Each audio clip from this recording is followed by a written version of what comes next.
It is not summer. It's really not spring-like outside. Very cold and rainy, but they've got a roof here in Milwaukee, and we're set for the rubber match on Mother's Day. The Cubs and the Brewers coming up on WGN Sports. Great to have you with us, and happy Mother's Day to all the moms out there. Jim DeShays and Len Casper. The Cubs got drilled last night 12-4. But there was some good news. Chris Bryant finally hit his first Major League home run. Yeah, you know, the kid has been very patient. He's had a great approach at the plate, but he's been stressing a little bit about not going deep. That's kind of his calling card, and last night he delivered his first big league home run, got a breaking ball, hit it into the Brewers bullpen. Real pretty swing of the bat. Teammates abandoned him up the tunnel. They go.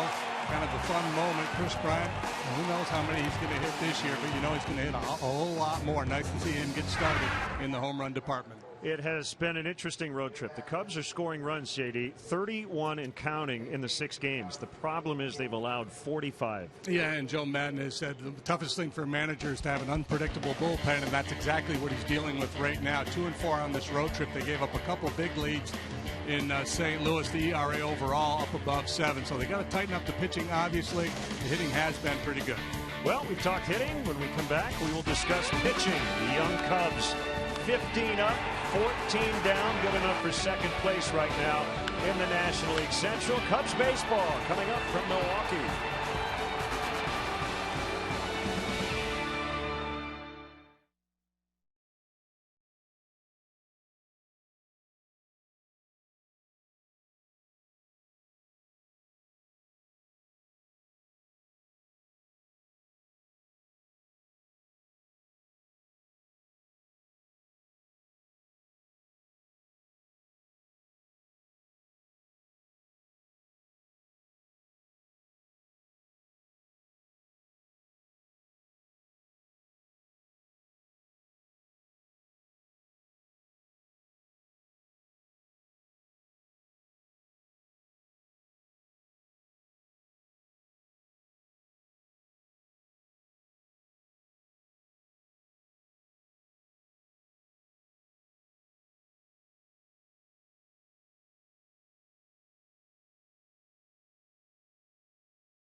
Under the roof today here at Miller Park in Milwaukee. Cubs wrapping up this 7-game NL Central trip back home tomorrow night to play the Mets and the Pirates for 7 at Wrigley Field. So let's talk about the bullpen. It has been a rough go here the last 10 days or so. Yeah, pretty much to a man. Everybody out there struggling, save Justin Grimm, and he just came up after his rehab assignment and threw the ball well in his one outing. But here's some pretty ugly numbers: 29 and 2/3 innings.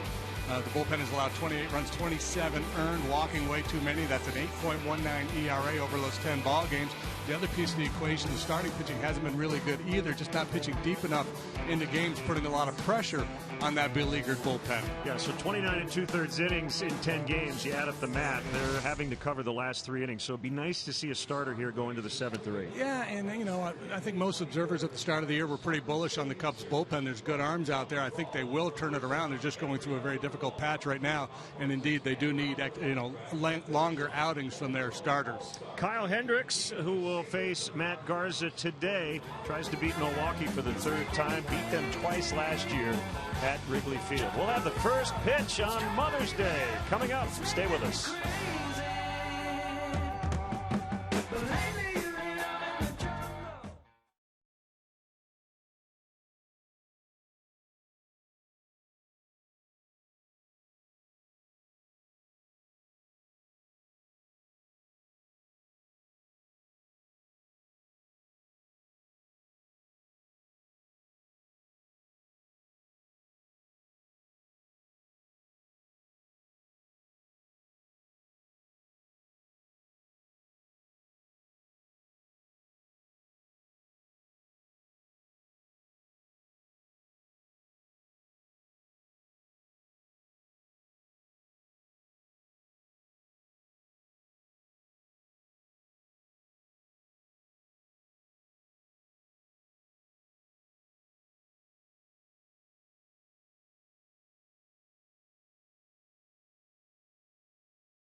Are we thankful for the roof here at Miller Park or what?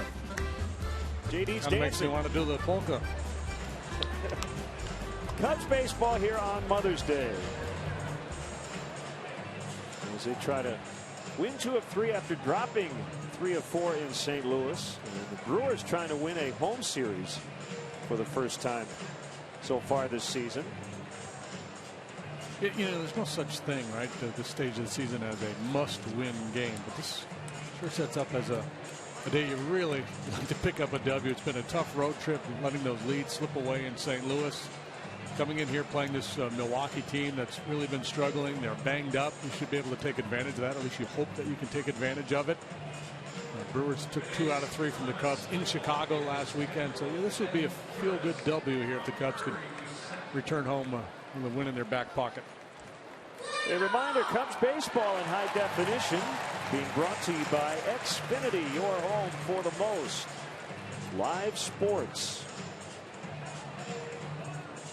Now the Cubs starting lineup brought to you by Southwest.com. Dexter Fowler, the center fielder, will lead it off. Chris Bryant at third. First major league homer last night. Anthony Rizzo's at first.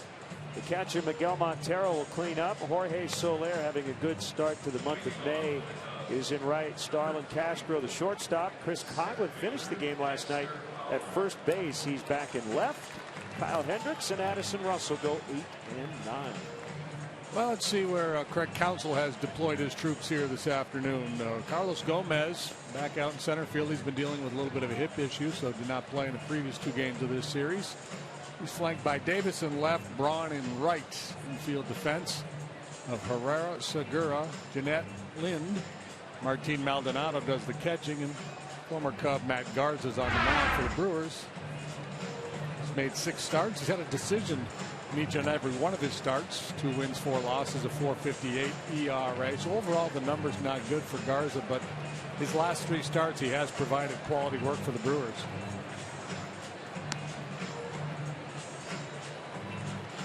Umpires, Alfonso Marquez works the plate. Dan Bellino is from Chicago.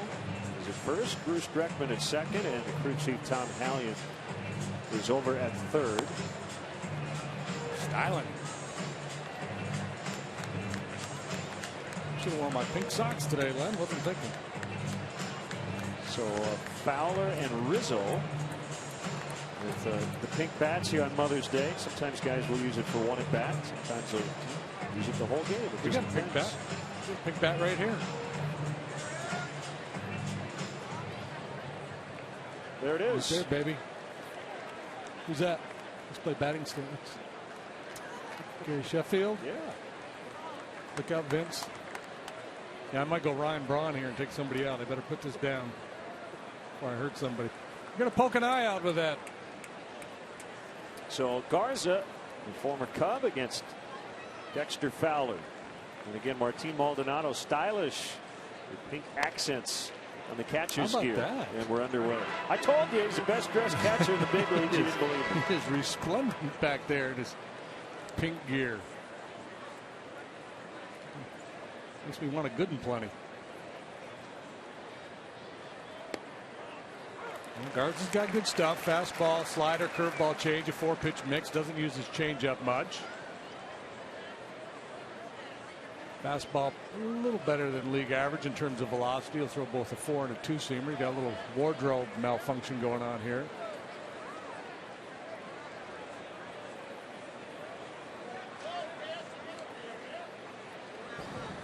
What is he doing?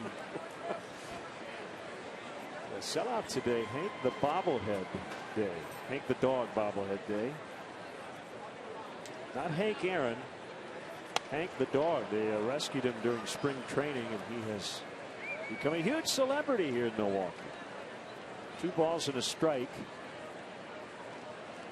on Fowler. Chris Bryant is on deck. Herrera in at third. And the curveball is dribbled foul. Gander Mountain game time weather. 67 indoors, 47 and rainy outside. Gander Mountain low price every day guaranteed.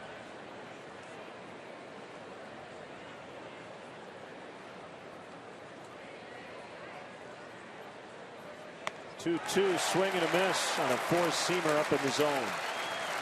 For strike three. Strikeout numbers down for Garza so far this year, but he's certainly capable of putting up a big strikeout game. And there he slips a four-seam fastball by Dexter Fowler for out number one. In his career against the Cubs, 1-2 with a high ERA of 5.82. All three starts, all coming last year, and actually pitched quite well in two of them, really bad in one. That's why the high ERA. He's given up 6 home runs in 35 and now 2/3 innings. That's a storyline to follow, and we've seen 5 homers from each team so far in the series, including Bryant's first career blast last night. You go back to the start of last year, Brewers pitching staff allows the highest percentage of runs on home runs in all of baseball, 42.4%. The Cubs pitching staff has allowed the lowest percentage, 26.5. Bryant fans for out number 2. Get a little something extra on that heater up above the hands, and that's where they like to go against Chris Bryant. Elevated fastballs, inner half, tough to lay off, very difficult to catch up to at 94 miles an hour.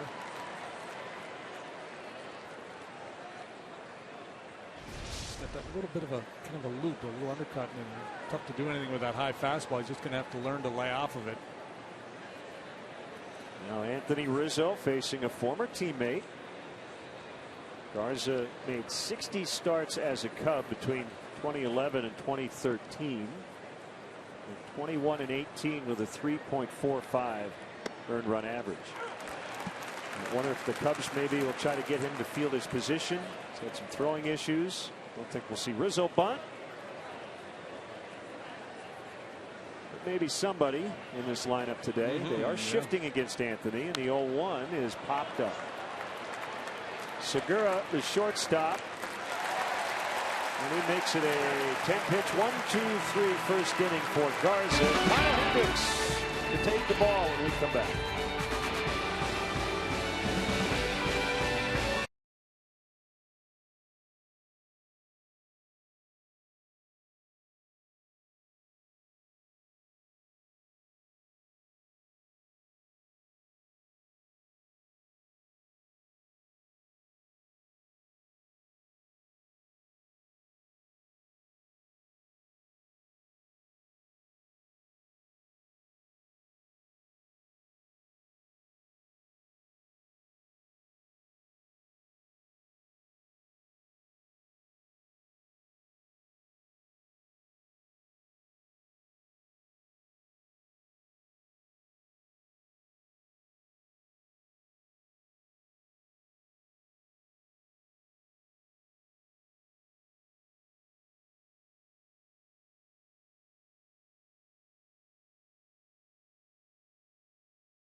By Bud Light Lime, the perfect beer for whatever happens. Honda Dream Garage Sales event, now at your Honda dealer. Napa, home of Napa know-how. Ford, America's best-selling brand, inviting you to go further in our fuel-efficient vehicles. Check out our entire lineup at your Ford store or at localfordstores.com. Subway, make a smart play for savory subs this season. Score more flavor at Subway restaurants. Subway, eat fresh. And by Southwest Airlines. Book your low fare now at southwest.com. Kyle Hendricks is ready to go. We'll get you the Brewers starting lineup here in a second. Carlos Gomez is back. First action of this series. After missing 3 games with a sprained hip. And he takes a sinker for A strike from Hendricks. Kyle beat the Brewers twice last year at Wrigley Field. And he went. His first ever start here in this ballpark. Still looking for his first win of the year. We say contrasting styles, strike three called in a lot of different ways, even though these two pitchers are right-handed. More on that in a second. The rest of the Brewers lineup. 12 runs a season high last night, even though arguably they were without three of their top four offensive players. They get Gomez back in the lineup. Jeanette, Brian Braun's had a big series. Adam Lind off to a great start. Chris Davis has had a huge weekend. Segura, Maldonado, Herrera for Ramirez again, and Matt Garza the pitcher. And here is Jeanette. Yeah, Matt Garza throws hard. Kyle Hendricks does not. Matt Garza takes a lot of time. Kyle Hendricks does not.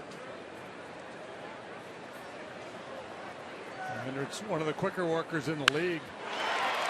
Shot the other way into left. Jeanette is aboard. See how the Cubs set up behind Kyle Hendricks here this afternoon.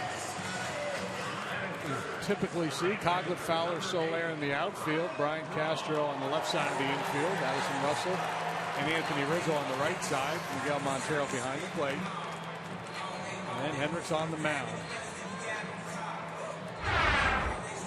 1-1 with a 5.61 ERA through 5 starts, but the other numbers indicate that he's actually pitched better than that 5.61 ERA. Strikeout rate is up. He's not walking people. He's had some big innings. Just let some innings get away from him. And on his game, he gets a lot of ground ball outs with that sinker, and that's been kind of hit and miss so far this year. Ryan Braun has been on base a ton in this series. 3 hits, 4 walks. He has scored 6 times and has homered as well.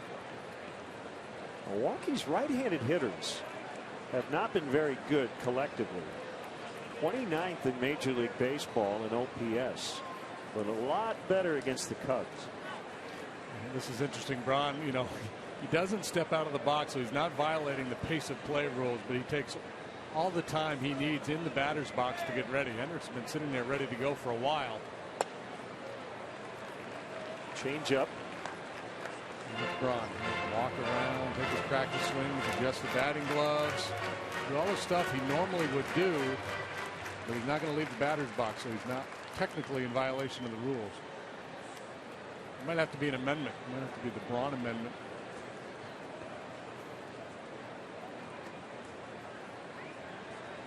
Long pause by Hendricks before he tosses over. Yeah, baseball's a funny game, isn't it? No Ramirez, no Gomez, no Lucroy last night. They had their best offensive game of the season.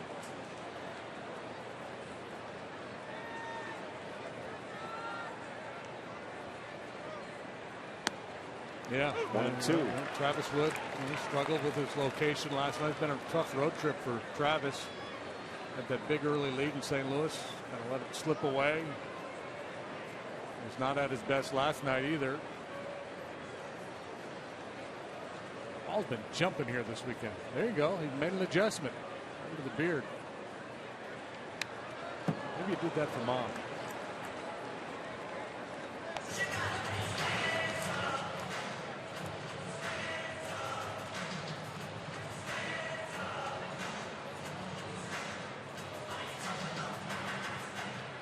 He's out of the box, but he hit a foul ball, yeah. So you're allowed to do that.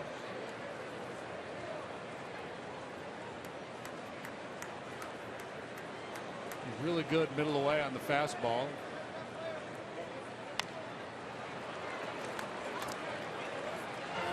A cutter there from Hendricks. He's a crafty guy.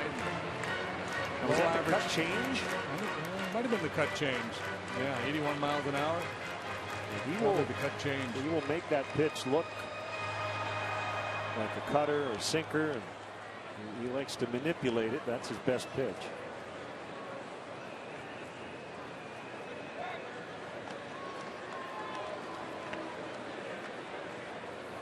Yesterday was his video day, so he Buries himself in the laptop to take a look at the opposing lineup. He's a studier. Yeah, and I think, as I said, he's got a 5.61 ERA. He hasn't won yet. He's made 5 starts, so probably starting to feel the heat a little bit. But as long as he doesn't panic, I think he's going to be fine. If he continues to throw the ball the way he has for the most part, I think he's going to be okay. Just needs to feel for that sinker, keep the ball down around the knees. Such a good idea of how to pitch.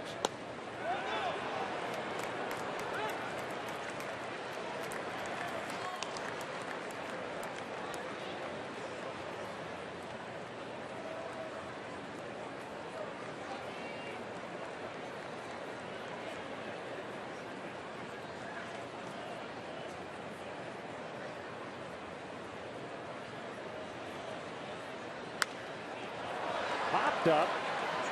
Braun really flips his bat as Rizzo makes the catch. I think the Cubs are too happy with Ryan Braun right now. He's got bad body. Yeah, and Montero and Rizzo both gave him a stare down. This is when he plays, it's kind of like it's all about me. It's just the vibe he gives off. Watch, he kind of gets in Montero's way here with this bat flip. Yeah, I mean, just a little awareness. You're lucky he didn't come down on somebody's head.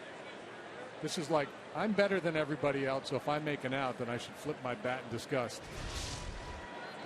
That's what gets you one in the ribs.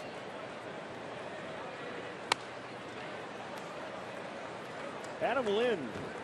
So I said arguably 3 of their top 4 hitters out of the lineup last night, but Adam Lind might say, what about me? And he'd be right. In terms of his start this year, he's been terrific.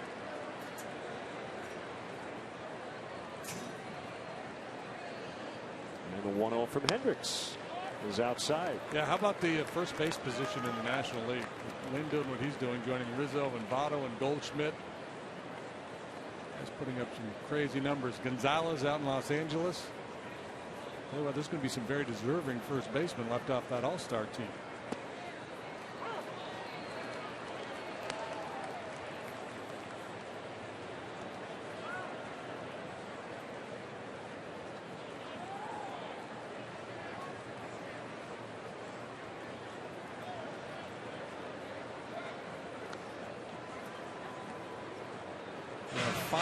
National League first baseman with OPS over 1,000. Gonzalez, Goldschmidt, Rizzo, Lind, and Votto in that order. And Freddie Freeman's not far behind.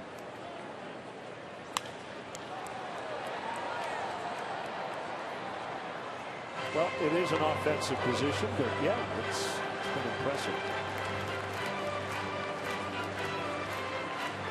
So can I go all meatball on you? Would you drill Braun if you were pitching the next time up? Sounds like you might. No, I wouldn't, because I just wasn't that kind of guy. It's too soft. If I was active today and I could redo my career, yes. Okay. No, no.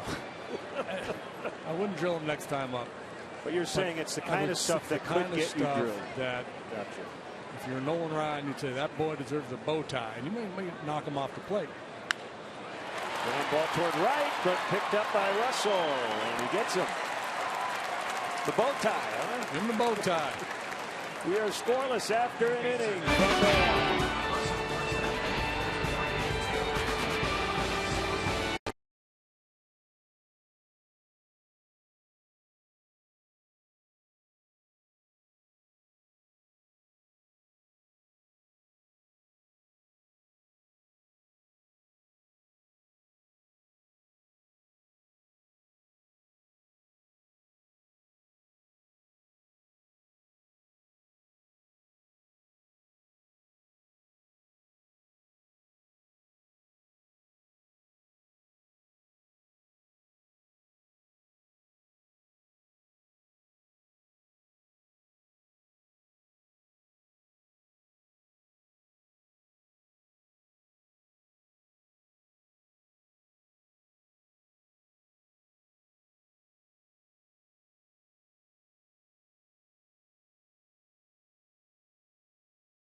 Log on to WGNTV.com right now and click on the WGN Sports Game Zone banner and connect to all the up-to-the-minute stats and info while you're watching at home.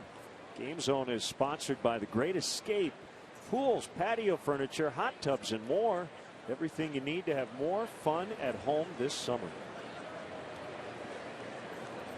You were managing the game along with Joe last night. You may have asked for a backup catcher to pitch the 8th inning.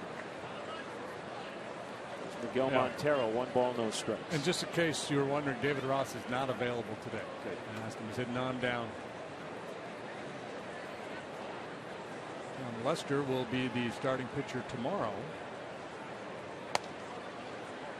against Jacob DeGrom. David Ross will likely be back in his regular position behind the plate for Lester.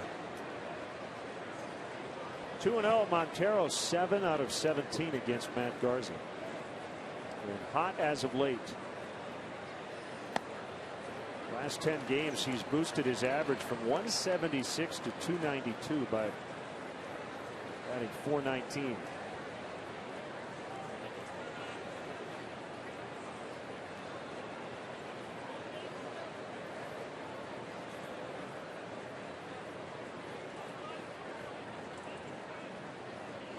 Garza's 3-0. So just to finish the conversation we were having about whether to drill Ryan Braun or not. Yeah. And you asked next time. No, but it's the kind of thing that if the situation presents itself down the road later on in this game or another game, it would be understandable if a pitcher put him on his backside or, it's just I don't think it's ever justified to drill a guy in a situation where you're still in a meaningful game and it's tight. You don't want to put anybody on base. You got to pick your spots. Still, the priority is winning the game. He walked him. And I know there are people that disagree with me. People are more, I've heard people say, no, you got to send the message immediately. You got to let them know. For me, it's let's win the game first and take care of that down the road if need be.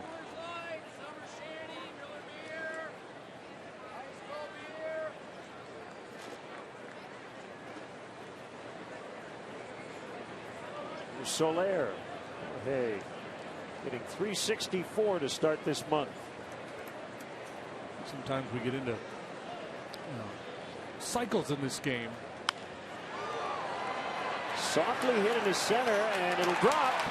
Throw to second, not in time. Good read by Montero. Gomez just couldn't get to it.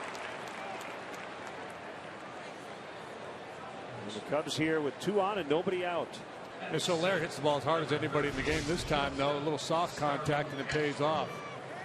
See the read by Montero. He's got to get far enough off where he can't get forced at second, but still able to scramble back to first if Gomez comes in and makes a running catch on it. Well read. Cubs a little something going. I was just going to say, Soler has been hitting rockets all over the ballpark. That time he didn't, but is still rewarded. Another pink bat in the lineup belonging to Starlin Castro, who has an interesting streak on this road trip. First 6 games he has a hit and at least 1 RBI in every game, including a home run on Friday.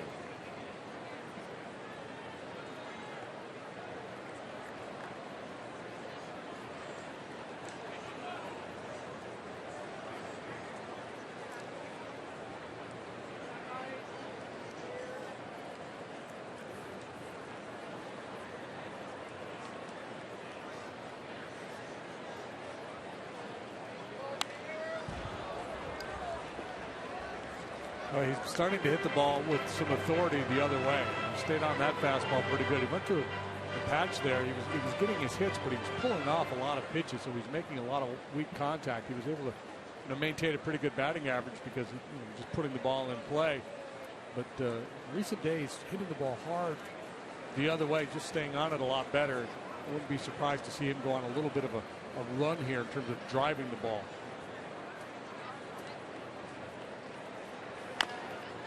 Bounces that one off his foot. Garza has made 6 starts, coming in 3 quality outings. His last 3 before today, but those have all been right around that minimum requirement. 6 2/3, 2 runs, 6 innings, 3 runs. That sort of thing. He's been just okay.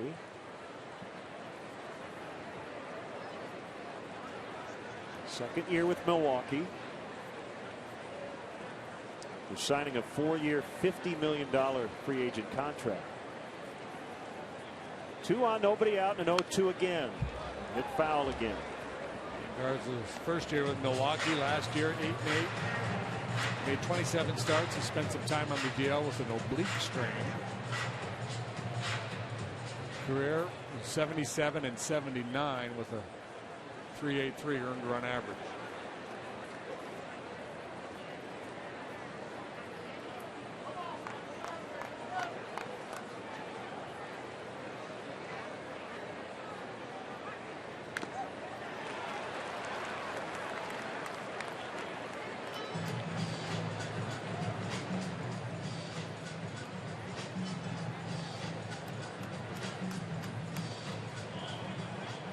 Coughlin's on deck. We mentioned on the pregame show the Cubs are scoring runs. They played at 31 in the first 6 games of this trip, so averaging over 5 per game, but they've given up 45. And that's why they're 2-4.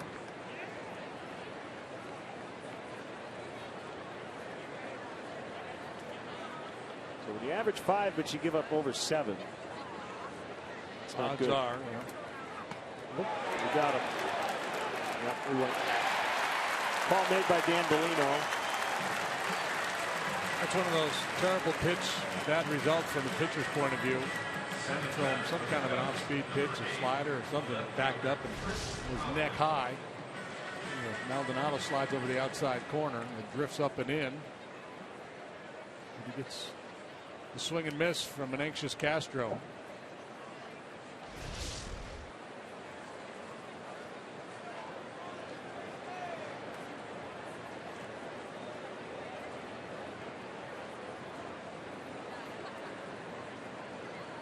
Here's Coughlin.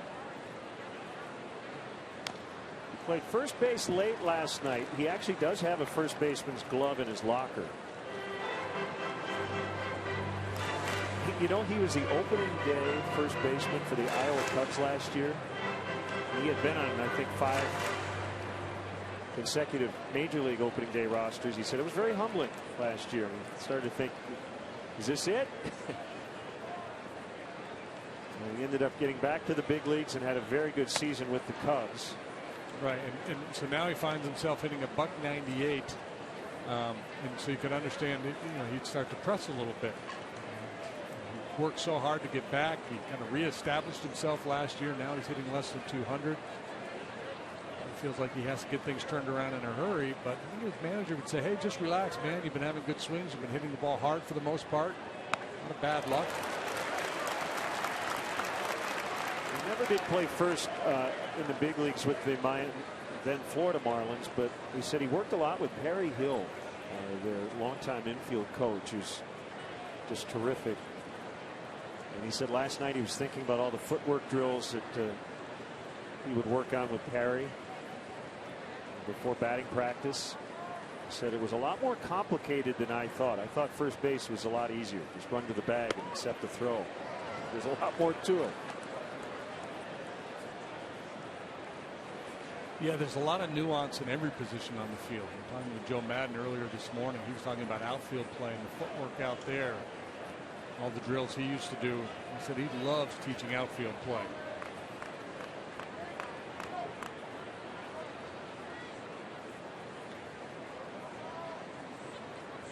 Two balls, 2 strikes.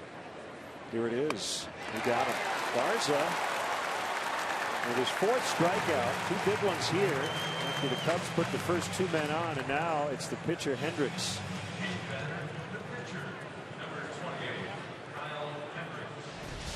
Promising inning is starting to fizzle away here as Garza gets tough with a couple of strikeouts. It's Coughlin with a running fastball off the outside corner.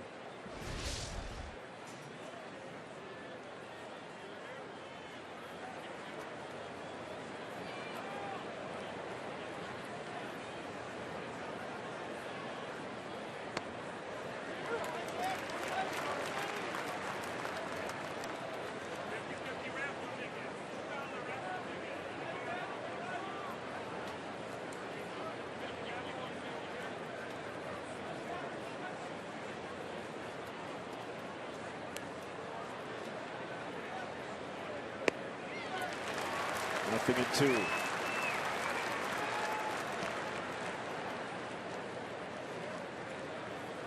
Garza 6'4", 215. Fresno, California. 31 years old. Joe Madden knows him well. Garza came up huge for the Rays. They were the Rays. They weren't the Devil Rays. 2008. Garza went 2-0 against Boston to win the ALCS MVP. Gets through the legs of Maldonado, and both runners will advance. Got a little blooper here to plate 2. Well, here's the thought I just had. How about a little push run right back to the mound? Garza with all his throwing problems. That would be interesting to see how he reacted to that. Through the 5 hole, that's on Maldonado. Might be a pass ball. Yeah. Regardless of how they score it, that's when he should have kept in front of him. Yep, pass ball on the catcher. Ball, strike 3, so Garza escapes with 3 consecutive strikeouts. We go to the bottom of the second. Nothing early.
The blog is sponsored by Jeff Vukovich, your nationwide insurance agent, serving the area for 37 years. To join the nation, contact Jeff at jeffvuk.com. Nationwide is on your side. Chicken pie. It tastes so good. Bottom 2. Chris Davis, what a weekend. 7 out of 8. 3 doubles, a home run, 6 knocked in. He had been 2 for his previous 25 going into the weekend. Some of those numbers looking a heck of a lot better. Still early enough in the year where you go on a little run for 3 or 4 days. Greatly influenced that batting average and the on-base slugging numbers.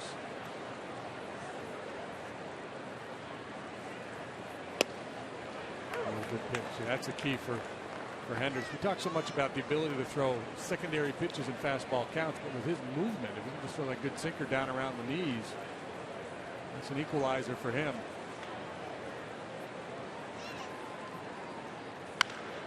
Sharply hit on the ground, backhanded play. Castro, throw to Rizzo in time. Good strong throw by Castro from the hole. Typically a busy day for the infielders when Hendricks is on the mound. Turns up, gets plenty on that throw.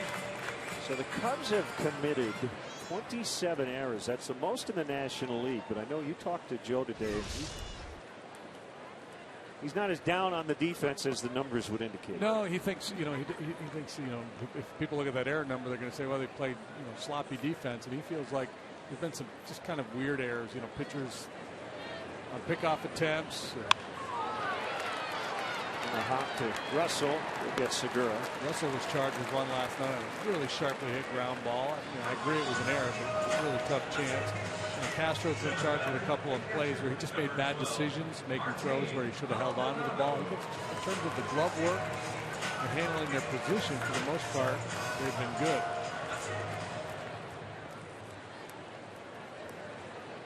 He's singing the praises of Dexter Fowler's work in center field.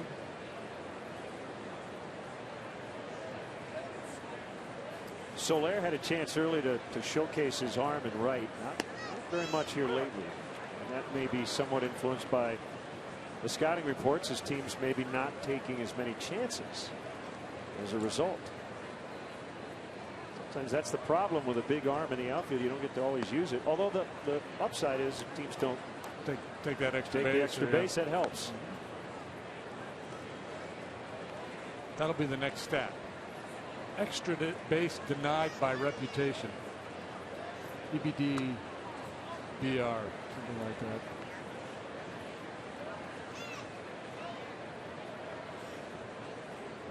Hey, Bernie and his mom's here for Mother's Day, yeah.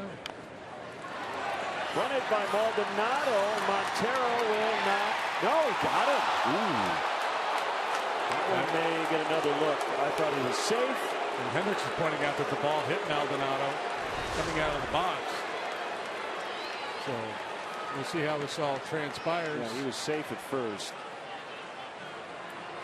Craig Counsell may want to challenge this, and then the Cubs may challenge. It did hit him. We may have the double review, because if Craig Counsell asked for the challenge, they're going to say he's safe at first, and then Joe may then challenge like we had earlier this season, the double challenge. This is going to be fun. On review, can they just go, yeah, we missed it down there, but he was out because he got hit by the ball outside of the batter's box? Maybe Joe may have just asked Tom Hallion that very question. No, he may have still been in the box. So this may be a foul ball. Might be a foul ball. Yeah, I thought he was out of the box. Boom, foul ball.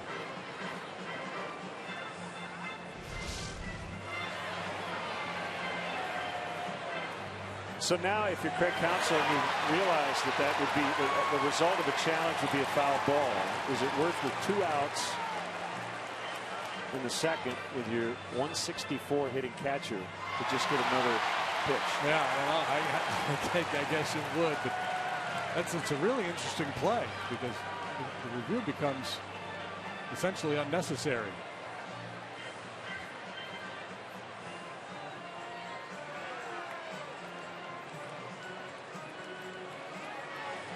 My answer would be, if he knew that, the answer would be no. I would save my challenge.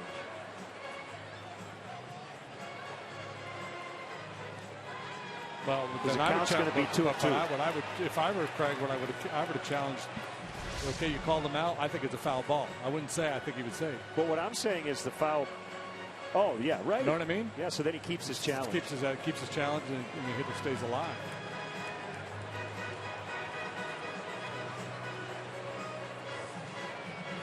Maybe the conversation they're having right now, or Craig's having with Alfonso Marquez. So will he keep his challenge if they say it was foul? I guess he will. I don't know. I think he will. So I stand corrected.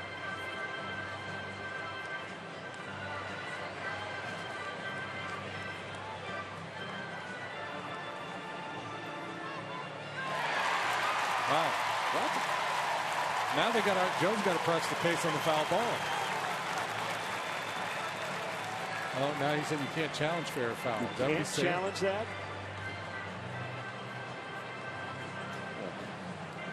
But I mean, you could argue that call, even if you can't challenge it. You could ask for help, right? You could ask the home plate umpire to ask for help.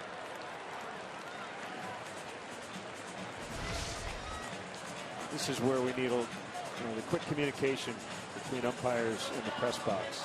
Yeah, clearly safe at first. That's not the issue at all, really. That was pretty obvious, but the ball hit him. So he gets a bunt single out of it.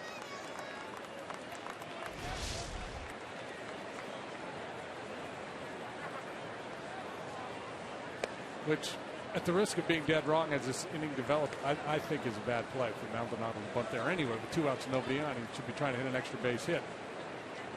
Only Herrera coming up behind him. You're not going to steal second base. And after Herrera, it's Garza.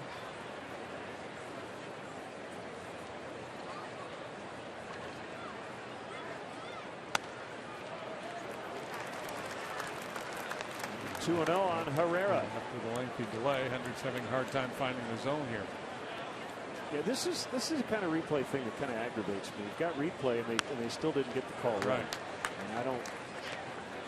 That's got to be rectified. And whether a play is reviewable or not, you should still be able to press your case and have the home plate umpire check with the base umpires to see if they saw the ball hit the hitter.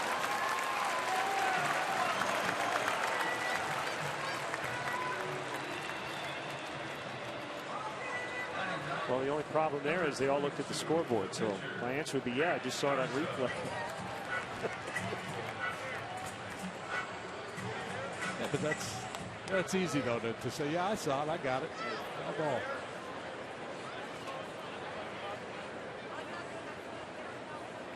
And I still need an explanation as to why that's not reviewable anyway. Yep.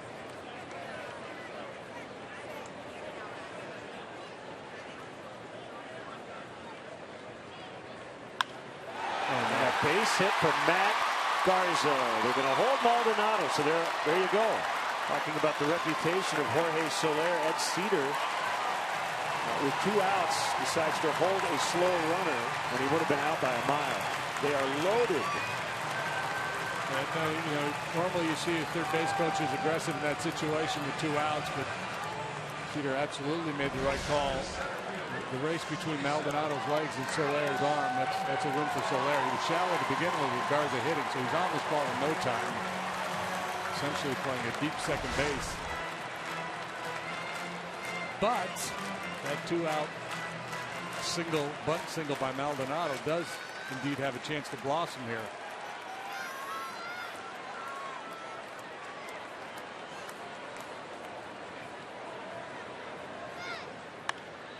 They pop up, and this will finally end a bizarre inning. And they get a couple of hits. And the result of the inning continuing with that replay. 0-0 though after 2.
to you by Budweiser. Still brewed the hard way. This Bud's for you. I think both managers were trying to get clarification on why the fair foul part of it with the ball clearly hitting Maldonado was not reviewable. Craig Counsell talking to Alfonso Marquez, Joe Madden chatting with Tom Hallion. So we'll try to get a clarification on all this either after the game or tomorrow with Joe. Yeah, that's kind of peculiar. Hey, Cub fans, let's go. Don't miss all the excitement this season at beautiful Wrigley Field. The Cubs are back home tomorrow night. It's the start of a 7-game homestand with the Mets and Pirates. Tickets are still available for every game. Get your seats at Cubs.com.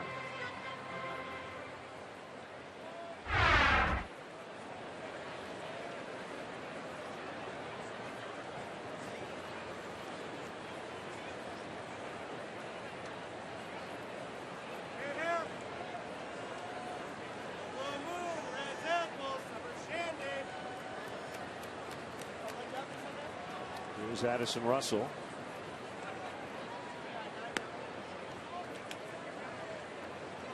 Ball one. 12-game hitting streak. He is the youngest Cub with a hitting streak of at least 12 games since Ken Hubbs in 1962. He's hit 14 of his first 16 as a big leaguer. Tied for the longest active streak in the big leagues right now. D. Gordon and Wilson Ramos.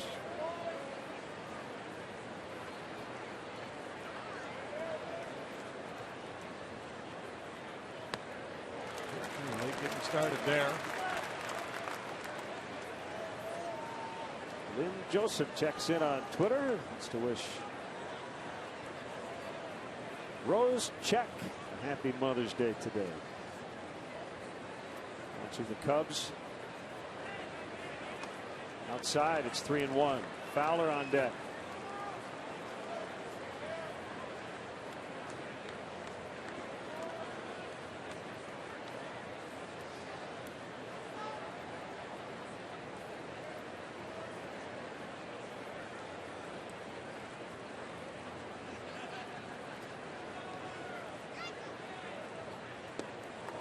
Ball four.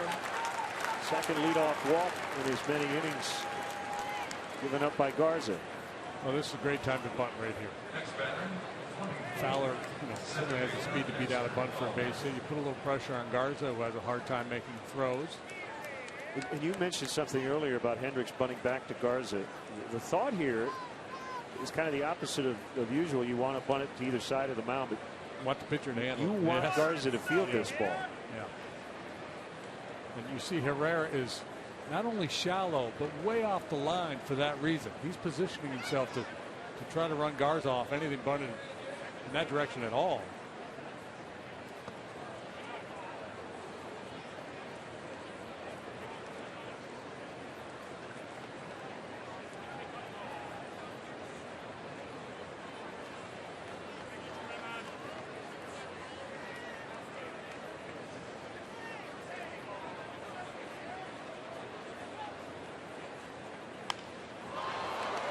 Center field, Gomez.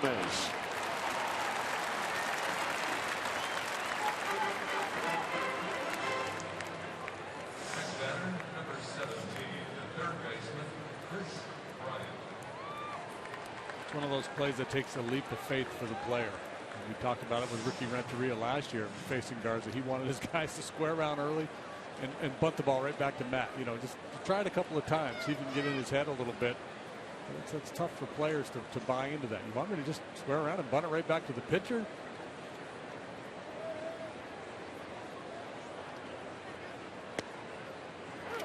Heater strike to Bryant. A home run last night came in his 92nd plate appearance, his 21st game, and it was the first home run by the Cubs this year, plating more than 2 runs. 0-2.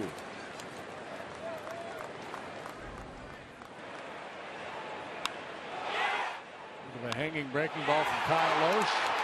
A towering home run. They don't look like the same two teams we're watching today. The different uniforms.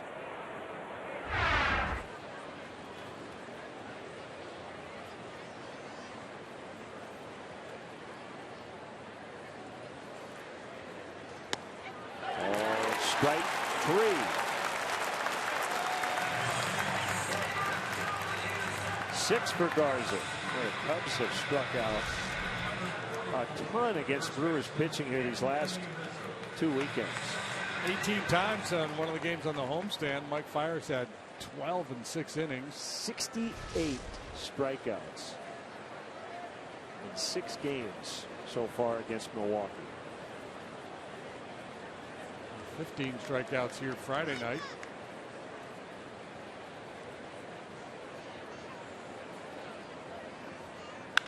Rizzo hits that ball really hard on the ground. Russell will head to third. They're at the corners for Montero with 2 outs.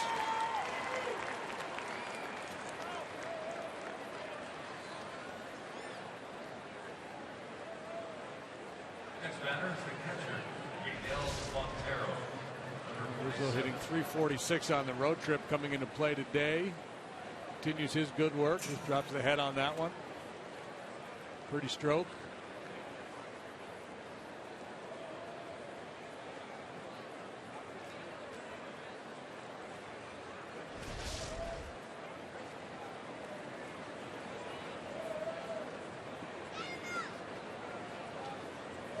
Montero walked to lead off the second.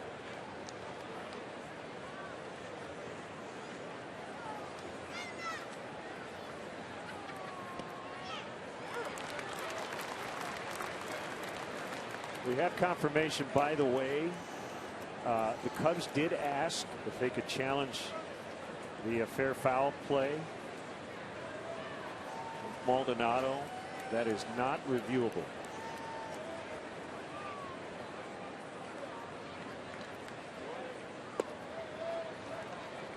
So there's your answer. Yeah. We got a lot of amateur umpires who are tweeting saying they got it wrong. They got it wrong. Well, actually, they got it right. You can argue with the rules if you'd like. Yeah. Well, they got it right and wrong, right? The fact that they couldn't review it may have been right, but that doesn't mean they couldn't overturn it based on what any of the base umpires saw. Right. Ground ball, diving stop, throw to second. Oh, what a play! Gene Segura just saved a run with one of the best defensive plays we've seen. They were shifting against Montero. I don't know how he got to this ball. And the inning is over. Wow.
The third, we're going pink to promote breast cancer prevention awareness. Tomorrow night, all fans in the Budweiser bleachers will receive a Cubs Charities Pink Out t-shirt presented by Advocate Healthcare. Cubs players will be wearing pink batting practice jerseys. Those will be auctioned off to raise funds for mammograms for underinsured and uninsured women. For more information, visit CubsCharities.com. Well, if this were a hockey game, Gene Segura would be a +1. His plus minus would be positive. Good changeup by Hendricks to Jeanette. And a couple of key plays in this game for me. One, the Segura play, and then the pitch that Hendricks made to Gomez to pop him up with the bases loaded in the last inning. What do they got going on here? Eduardo Parra has some sort of bobblehead. If that's a minor league giveaway or not.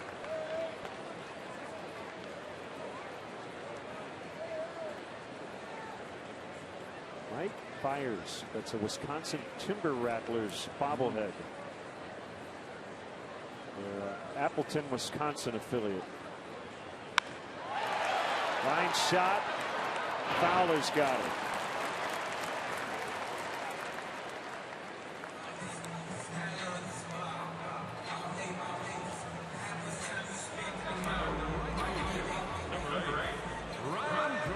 Here's Braun.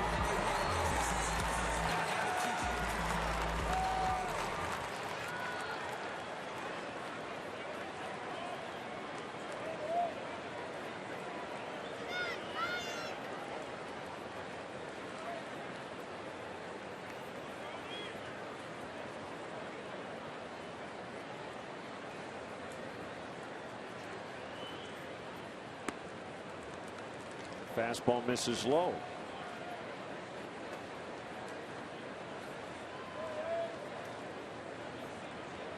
Let's see, are they playing today in Denver?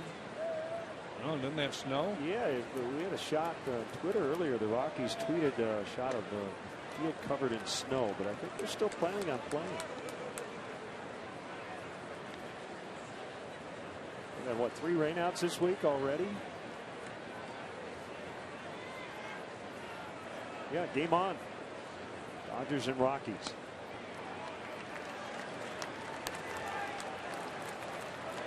Three 3-0 to Braun. I see another bat flip. Yeah. 3-1.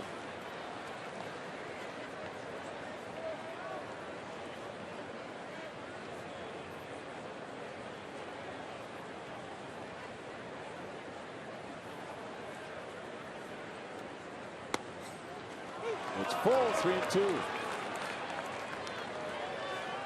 That was no way they're going to challenge me with a fastball here.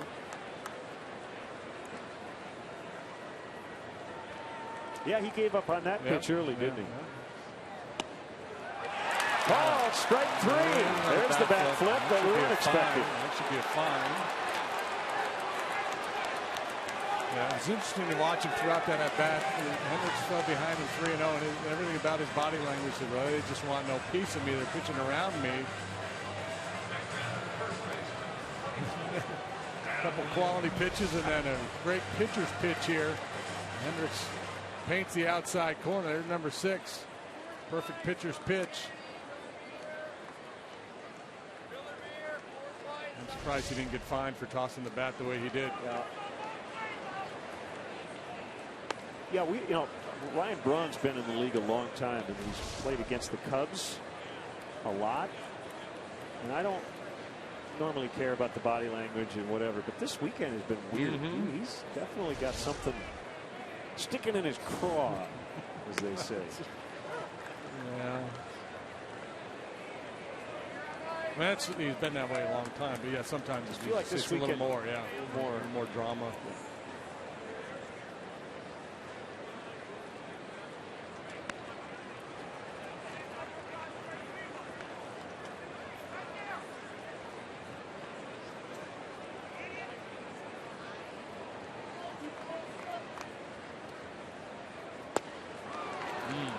Changeup. I like watching Hendricks. He doesn't respond to it at all. He just keeps doing his thing. By the way, do you know what a craw is? Could you define it? A craw. Yeah. No. It is an area in a bird's throat in which food can be kept. A craw. Yeah, stuck in your craw. According to Merriam-Webster. Not the craw, the craw.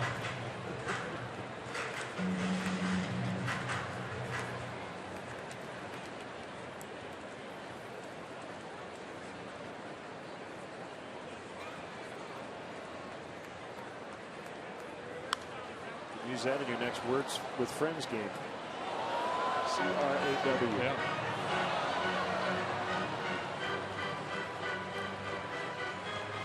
Because fell pause is not a word. I tried that the other day. What is it? It's just try Fell everything. paw? Fell pause. That's what I had to work with, so I took a shot. Huh. Fell pause isn't a word.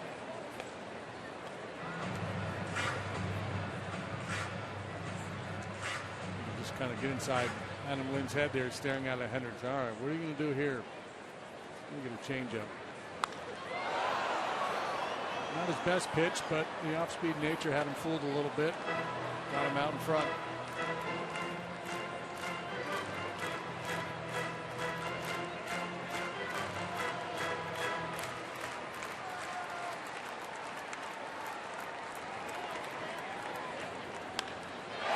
Right field corner. It's hooking. It's foul. He crushed it. And that one, to me, I think the action on that pitch I liked a little better than the previous one. So he's done back-to-back changeups here. He took a real good one earlier in the sequence. Now Montero and Hendricks, we've got to be thinking, all right, have we slowed his bat down enough? Can we jam him with a fastball here? Try something, maybe a heater down and away.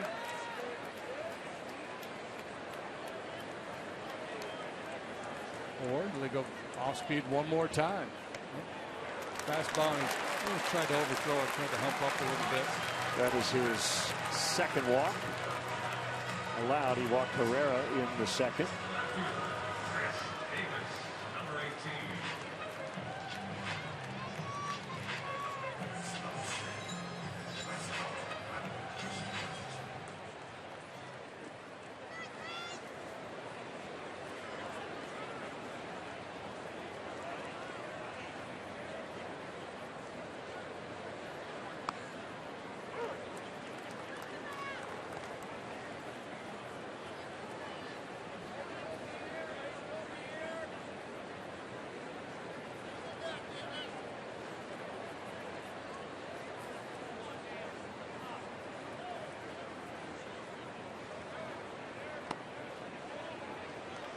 One and one.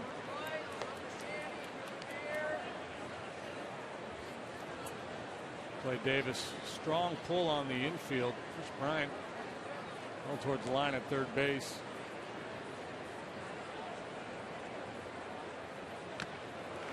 Foul tip. See where they're aligned. Also stays on the right side of the infield, but he's playing the pull. Castro stepped towards the hole, pretty much straight away in the outfield.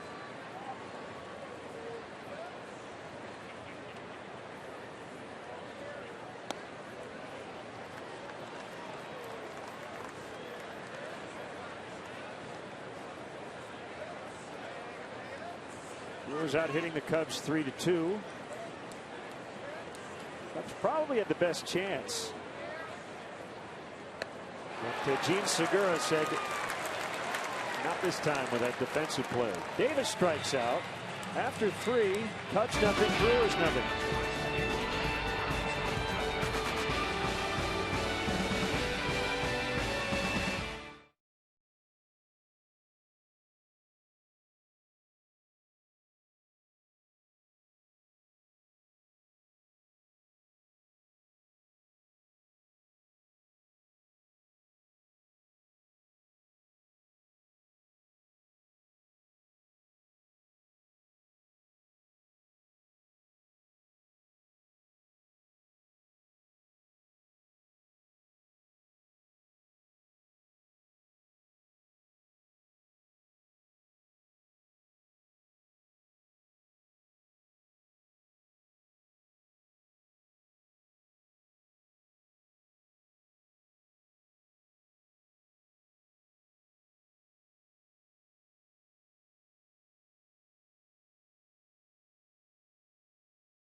Back here in Milwaukee to wrap up the road trip. Cubs have dropped 4 of 6 so far. Trying to win a series here as Jorge Soler sends one to deep center. Gomez has it. Sounded good off the bat. Yeah, Soler looks a little surprised. And the way the ball has been jumping in this ballpark this weekend, you figure anything hit in the air with any authority's got a pretty good chance of flying out of here. See if maybe got it just under it a little bit out towards the end of the bat. Yeah, I see Soler. Wow. Bet you he doesn't swing the pink bat next time he's up.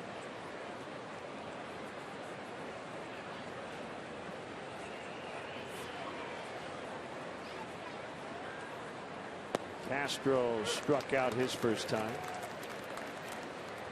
Yeah, that happens a lot on Mother's Day. Guys will use that pink bat early on and then go back to one of the looking at it like he is looking at it. Let me down. Yeah, on a bounce to Jeanette. You were right on it. And I'm sure the specs are exactly what they normally use, but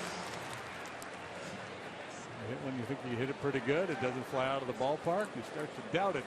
Having said that, have we seen around baseball that a guy has continued to use the pink bat after Mother's Day? It's been like good luck. I haven't noticed. Yeah, I don't know.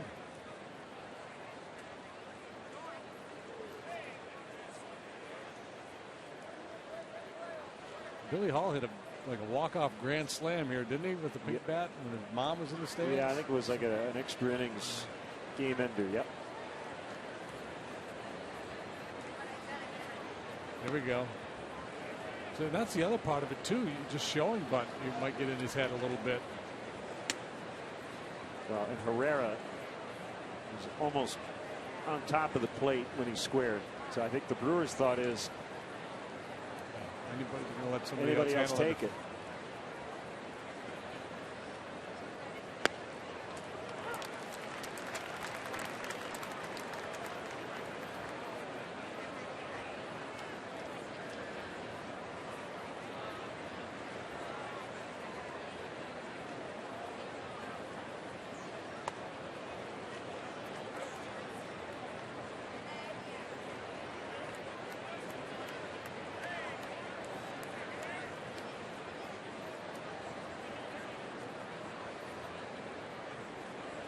Maldonado shaking his head. He wants Garza to act like he's shaking him off. Deep breath and the 2-1 inside.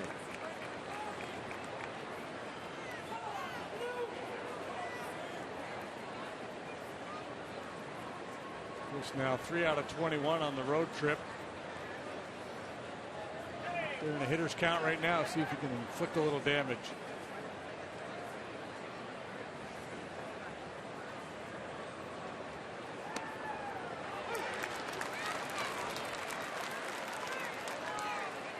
Full count with the pitcher. Hendricks on deck.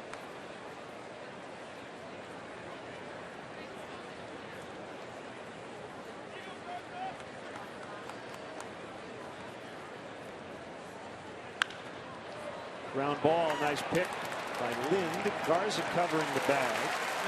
Cubs go down in order for the second time in the first 4 innings. Midway in the 4th, scoreless.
Use Wintrust Chicago Cubs Master debit card artwork talent intros. Cubs fan. Oh, that was not supposed to be read on the air. Cubs fans, show your Cubby pride with Cubs checking.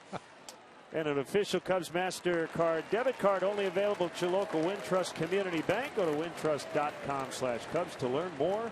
Remember FDIC. Pull the curtain back a little bit. I think we used exactly what I said. A little Ron Burgundy.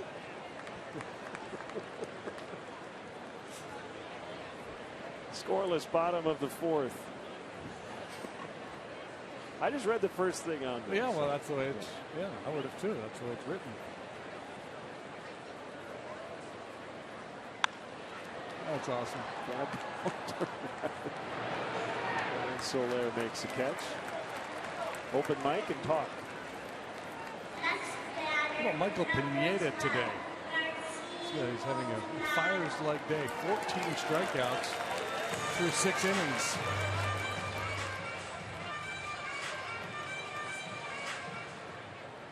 See how long they stay with him. He's thrown 98 pitches. Yankees lead the O's 5-1.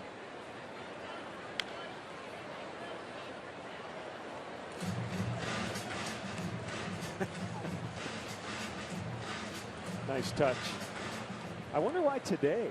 Somebody just happened to get a Mike Fiers minor league bobblehead. Maybe it was the giveaway at the ballpark recently there, and they got their hands on one. Who knows? Backing up a bit, lots of time, and he gets Maldonado. So I got a tweet. I can't confirm this, but I'll trust our fine tweeters. A guy said he had visited the factory Louisville Slugger and that the pink bat is not allowed after Mother's Day. By MLB? I don't know. Yeah, probably. I don't know. Maybe so, yeah. So I guess if a guy wants to keep that bat, he's got to repaint it. That makes sense. I mean, it's supposed to be a special thing today. Yeah.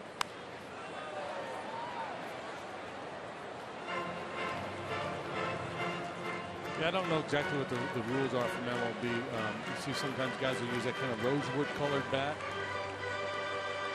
Obviously, it's within the limits.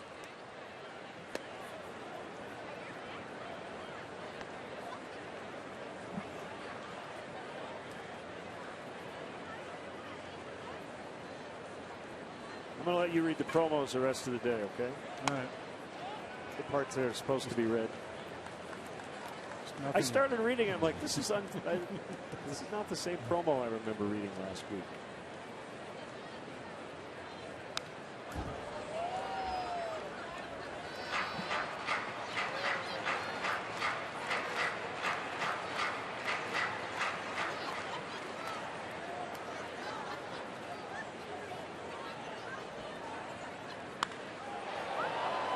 Hammered foul by Herrera.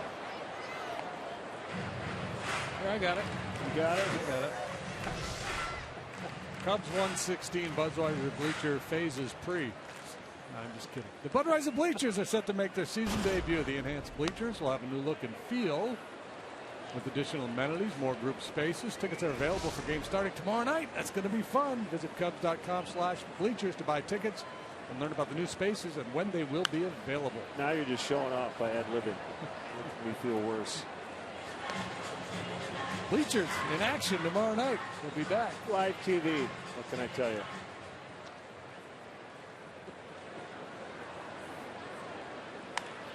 Line to Rizzo for the out. Yeah.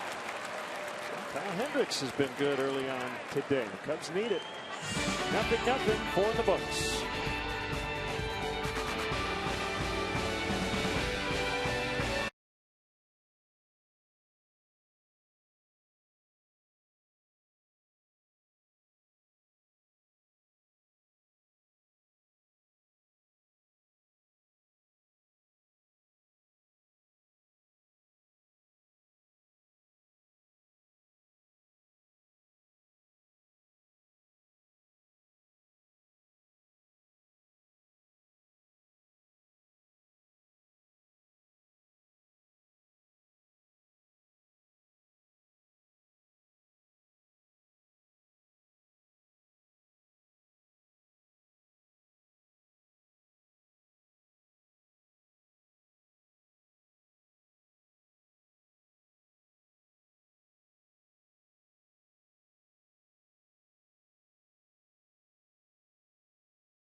It's the fifth third bank, fifth inning, fifth third bank. The Curious Bank. Nailed it. See Hendricks and Garza today.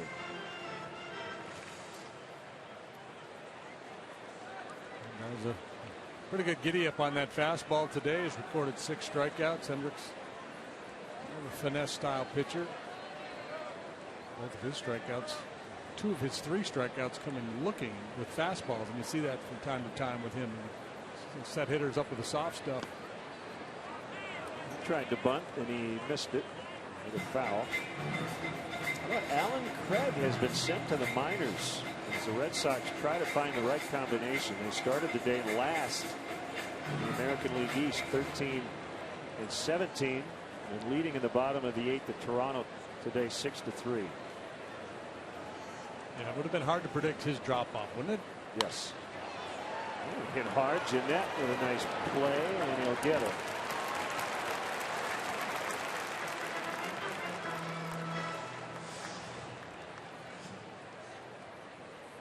Cubs have only been semi-committed to the idea of bunting on Garza. They've shown it. They haven't executed yet.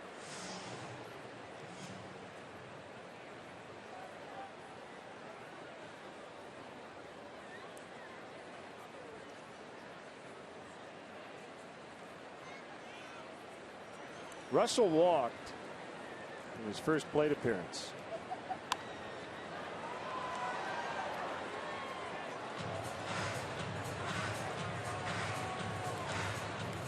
By the way, the rain out at Wrigley Field against the Cardinals will be made up on Tuesday, July 7th. First of a split doubleheader. 12:20 for the makeup game. The regularly scheduled game will still be at 7:05. Tickets to the April 7th game will be honored for the 12:20 game on July 7th. Do not have to exchange your ticket. You can use that ticket.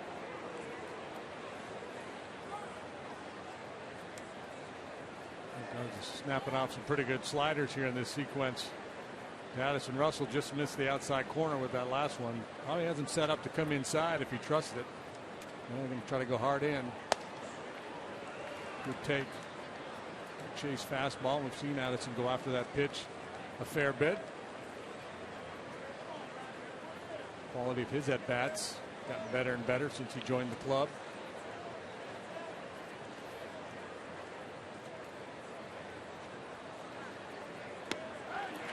Swing and a miss, strike 3.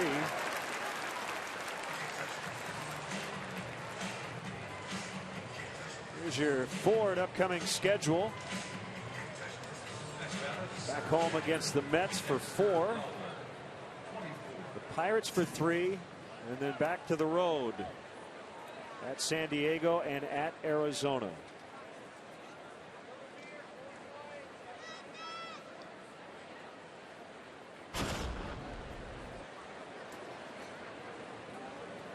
Fowler with 2 outs.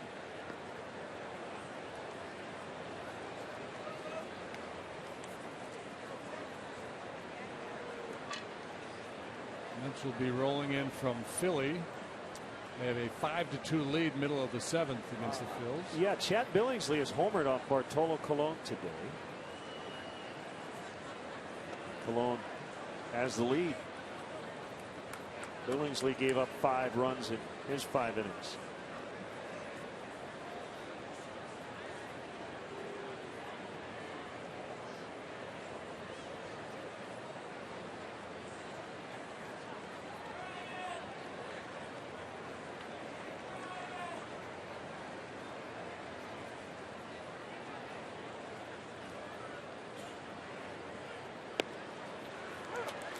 High fastball for a strike.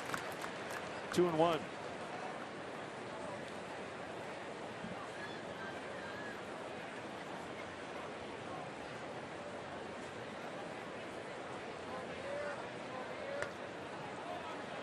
And 3-1. So Herrera will move back at third. Fowler in a hitter's count. Bryant on deck.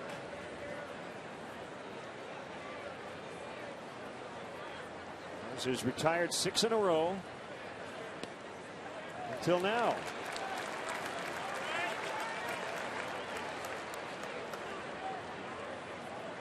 Number 17, the third baseman, Chris Bryant.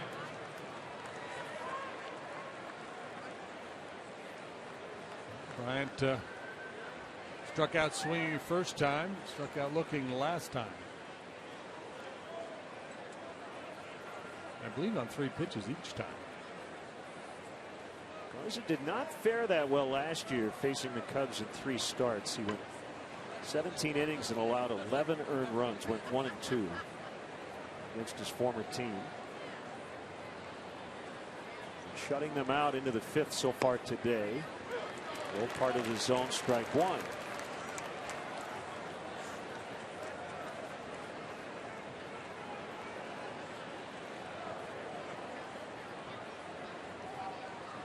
Be a bad idea. Just get a big one-way lead on him too and challenge him to throw over.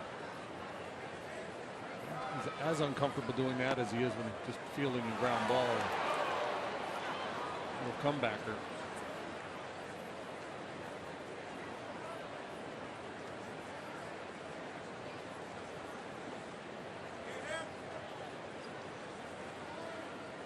Oh, a different game here today. Ball's been jumping all weekend. So far, nothing but bagels on the scoreboard.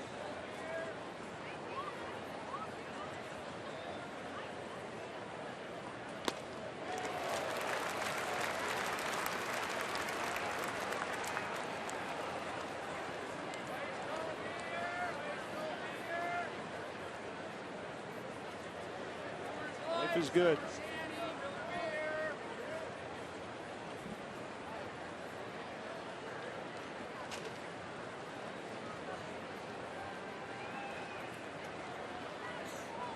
Runner goes and Bryant fouls.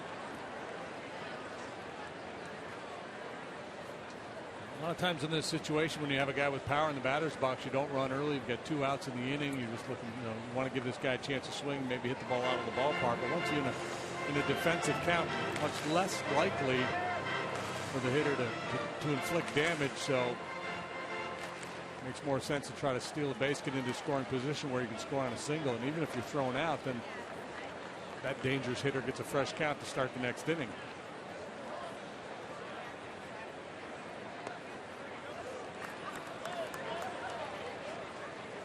Got real good depth on that slider today. We've seen the fastball as high as 95. Though I get the sense that the gun is a little juiced in this ballpark. There's been some radar readings we've seen in this series that don't really mesh with what we normally see.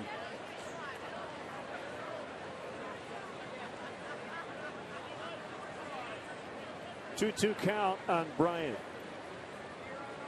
Fowler runs again, and Bryant fouls into the 3rd deck.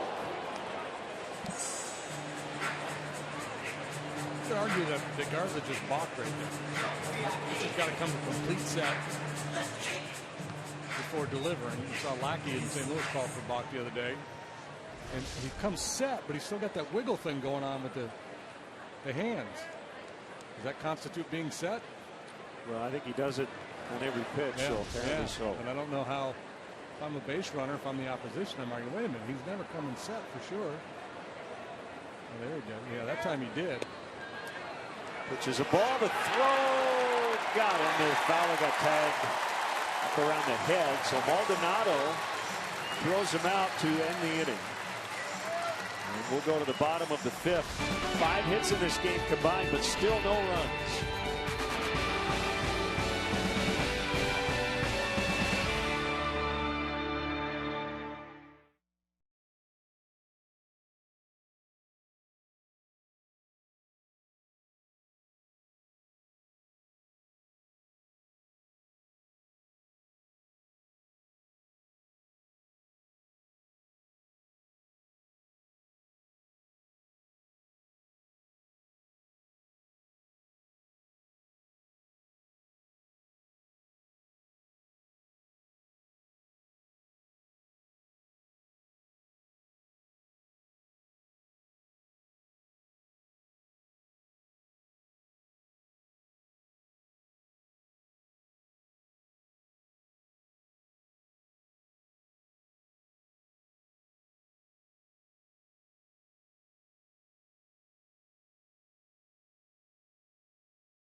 Looking to get to Wrigley Field? The Cubs suggest the use of public transportation. If you ride your bike, the Cubs offer a courtesy bike check that's located near Clark and Addison. If you drive, the Cubs provide free parking and shuttle service on night and weekend games from 3900 North Rockwell. Cubs.com for details.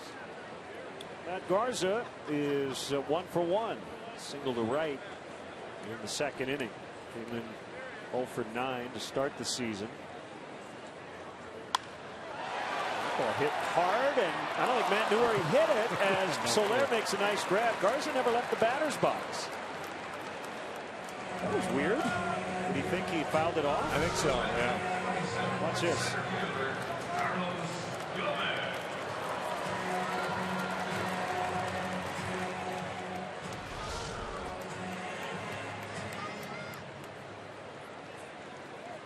If he had closed his eyes when he swung.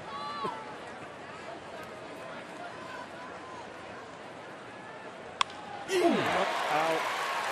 My heart skipped a beat there as fortunately it got over Hendricks. Carlos Gomez a solid base hit. Carlos Gomez loves to attack that first pitch. Last time Hendricks was able to pop him up. This time chuck and duck.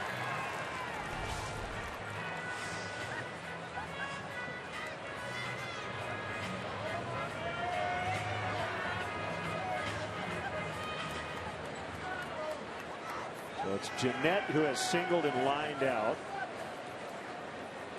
4 for 19 now since returning from the disabled list on Tuesday. Hand laceration.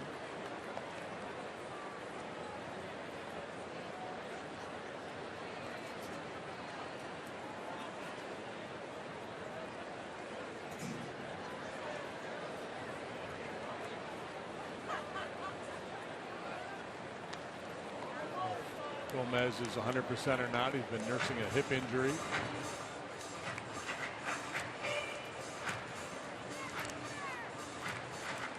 What do you have, hamstring earlier? Yeah, hamstring and now hip. So he hasn't been doing a lot of running.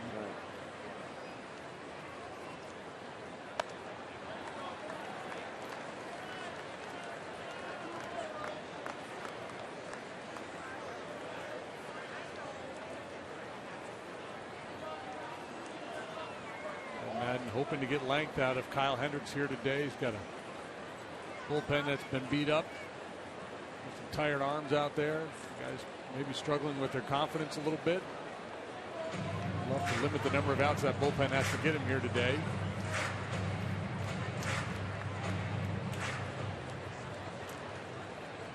Last 3 hitters hit the ball right on the screws off of Hendricks.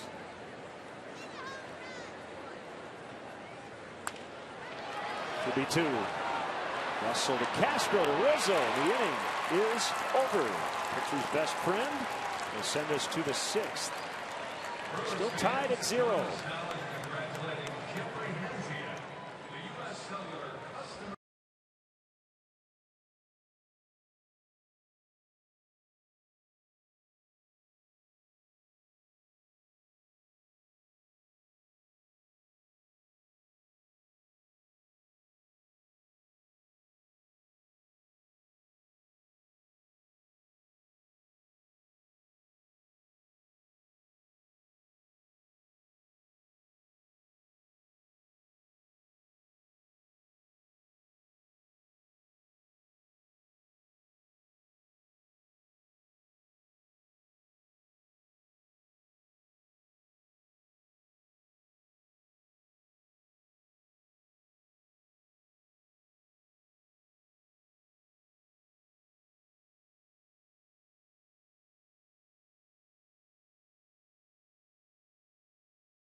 Hey, Chicagoland viewers, it's time for the Subway 6th inning. Text Subway to 97999 right now for your chance to win 6 meals from the Simple 6 menu from Subway. Subway, eat fresh.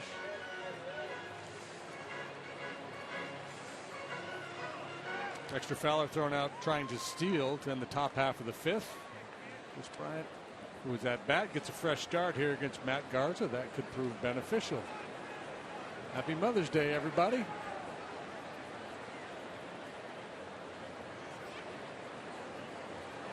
as Ralph Kiner may have said, happy birthday, all you mothers.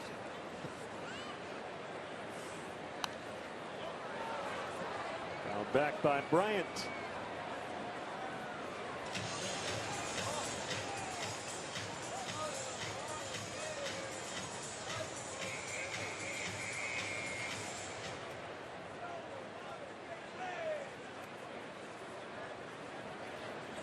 Gets to hit that reset button for that long at bat that ended with Fowler. It didn't end, it just, I guess, hit the reset button.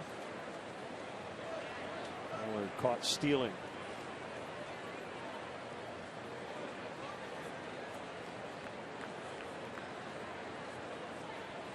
A 1-1 from Garza. Close, but it missed. 2-1. Garza's done a very good job today keeping the fastball out of the heart of the strike zone. Had pretty good command down and away. He's elevated up and in from time to time.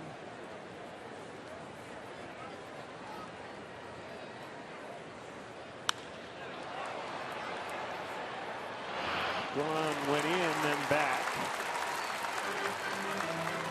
Got a good chunk of home plate with that fastball. Bryant put a pretty good swing on it, but it's out number 1.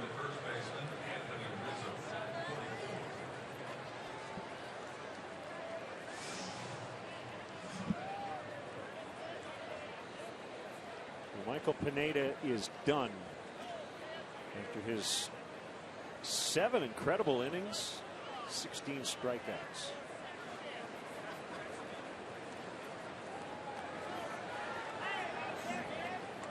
Yankees lead the Orioles 6-1 as they go to the 8th. Wow. That was Pineda for Jesus Montero, correct? That trade with the Mariners? Montero, highly thought of prospect. I don't know if he's in the big leagues, is he? I don't think so.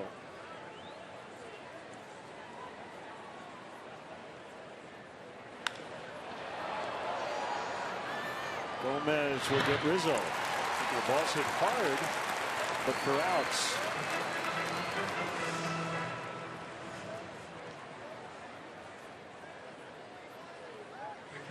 No, Montero's not in the big leagues.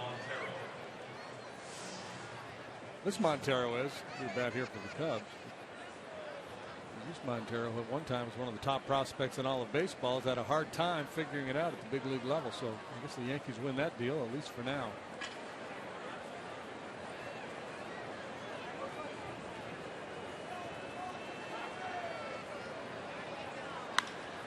Driven in the air, deep to left, way back, and gone into the bullpen. Miguel Montero gives the Cubs the lead.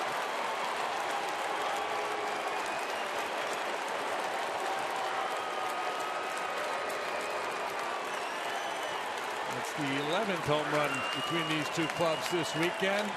A first pitch ambush from Montero, who has shown very good power the other way. That's his 4th home run.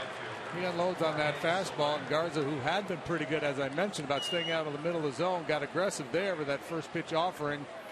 And Montero was ready for it.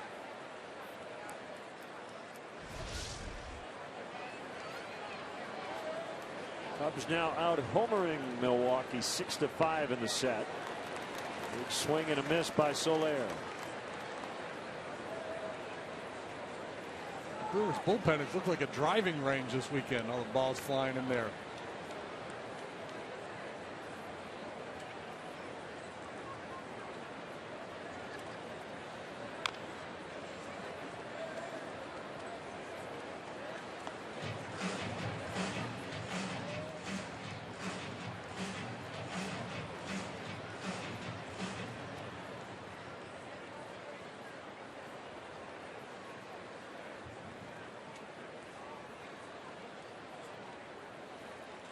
too much time to celebrate here with 2 outs. He's got to get his gear back on.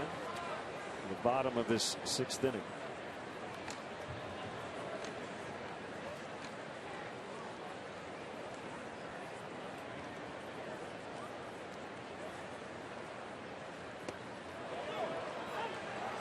So they're held up on the slider.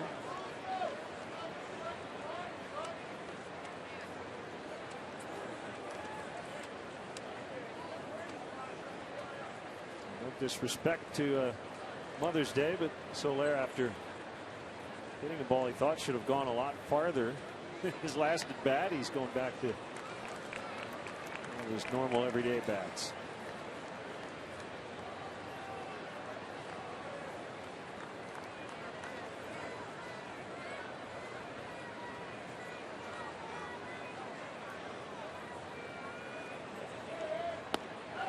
Swing and a miss on the slider to end the inning.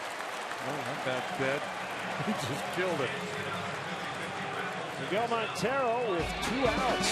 1 home run, and it's 1-0 Cubs.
Love bat flippage. Ryan Braun this weekend is your man. That was a little dismissive flip. This is the angry I popped up flip. It's almost going to hit somebody in the head. That idea. Here's a, I can't believe you call that a strike flip.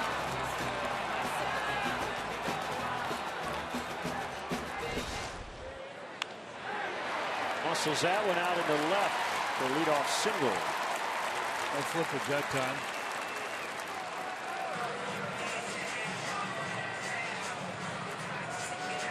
Even like Larry Sanders, no flipping.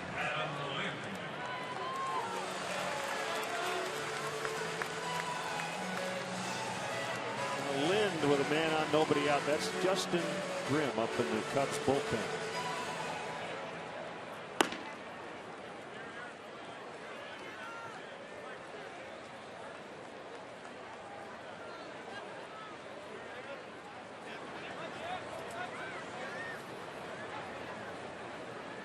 Who won the sausage race, by the way?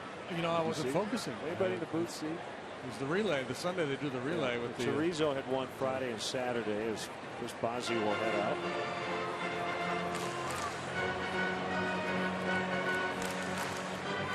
One-run ball game.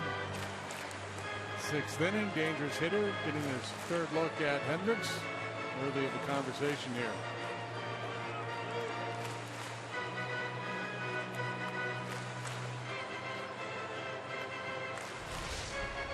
Oh, good. Okay, here we go. A little cheating. Italian there got a little illegal jump. Didn't know what to do. Didn't know whether he should buy into it or not.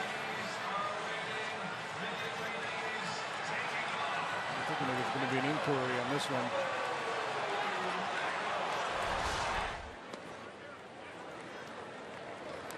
Ball one on Lind.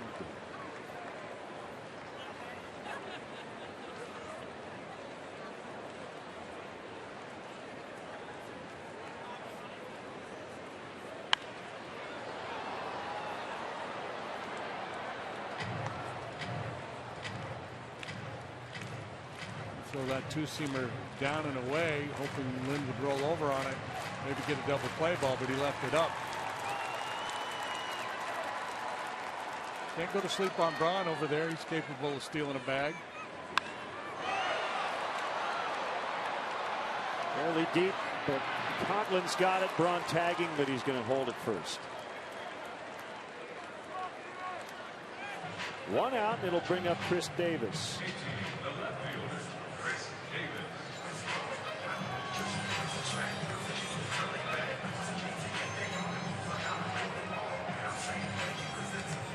So Madden's going to make a pitching change here.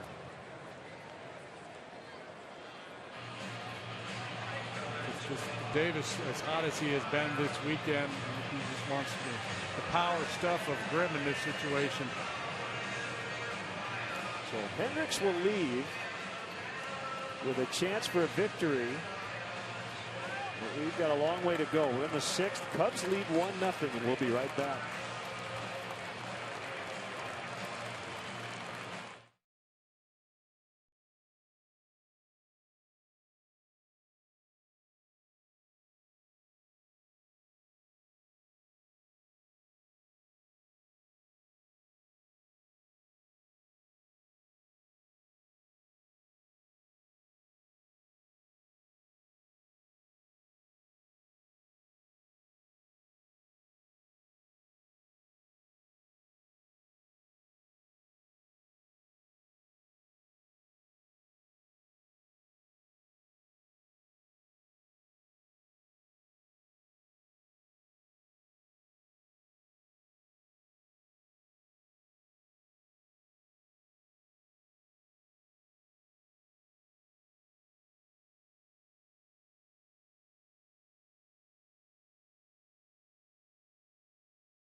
Therapy are back.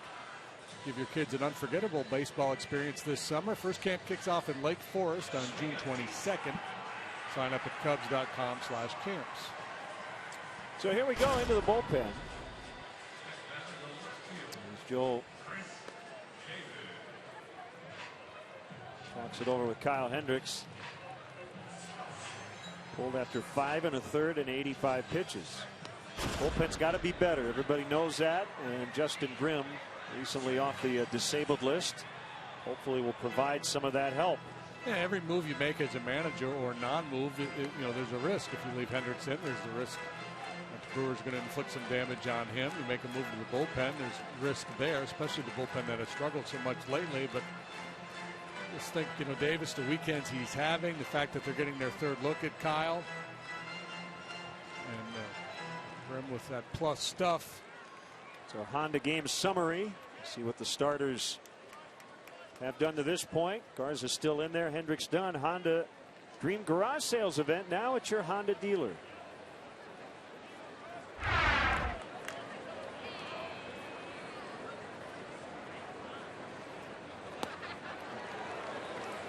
Whiff for strike one. Just ready to unload on that first pitch fastball, but Grimm able to slip it by him. the sense there in that look we had at the conversation between Madden and Hendricks that Kyle was pressing his case. Like, hey, I was still good to go.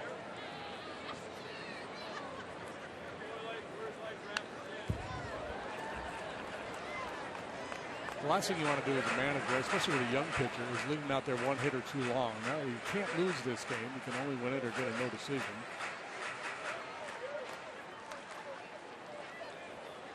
Grimm activated on Wednesday at right forearm inflammation. So he was put on the DL a few days into the season, but hadn't made an appearance. Braun runs, and he's going to get it without a throw. Huge jump. Yep, big lead, good jump. And that is stolen base number 3 for Braun on the year. He's leaning. Grimm's got a big leg kick.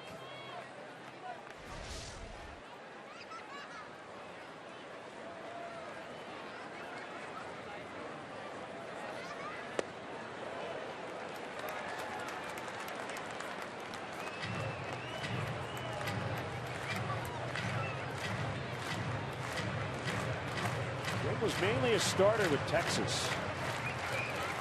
22 appearances, 19 were starts. This is his 85th appearance, all out of the bullpen with the Cubs.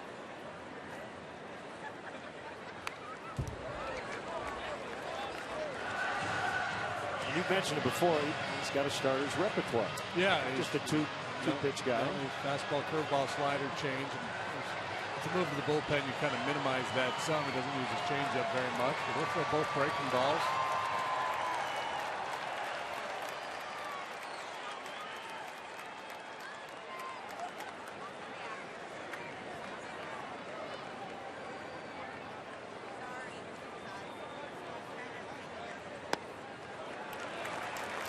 Full 3-2.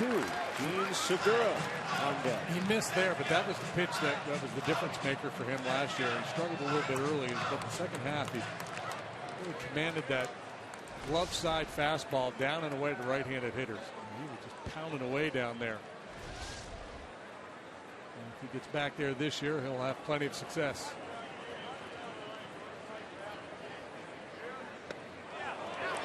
Do not swing at that pitch. It's a good take by Davis as he draws the walk.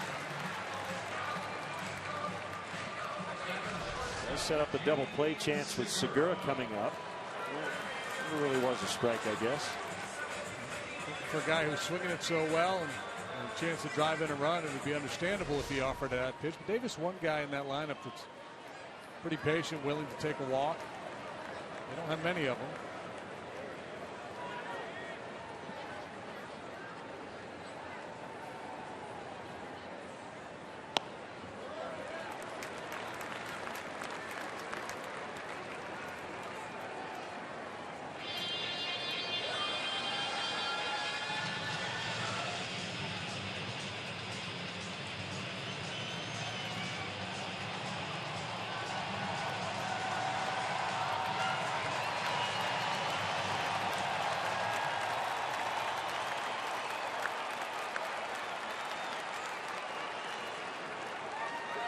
First one of the year, hangs in the balance for Kyle Hendricks. The play ball. They get 2, 4-6-3. So Grimm works out of it. The Cubs maintain the lead. 1-0.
Justin Grimm gave up a walk, but then got an inning-ending 4-6-3 double play ball as Chris Bosio chats with the two guys we've seen on the mound to this point. 1-0. Cubs will try to add on as we get into the 7th.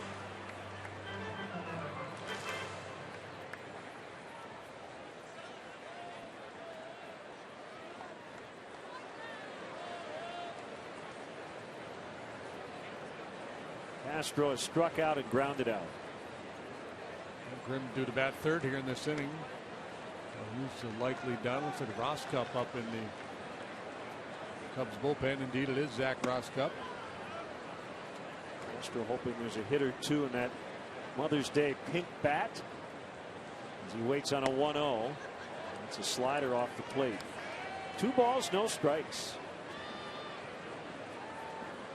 Del Montero with an opposite field 2-out homer in the 6th, the only run so far.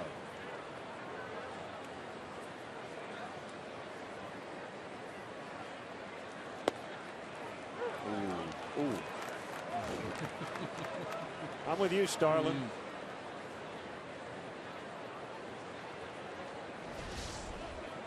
I know it's where it crosses the plate. Pitch tracks kind of liked it.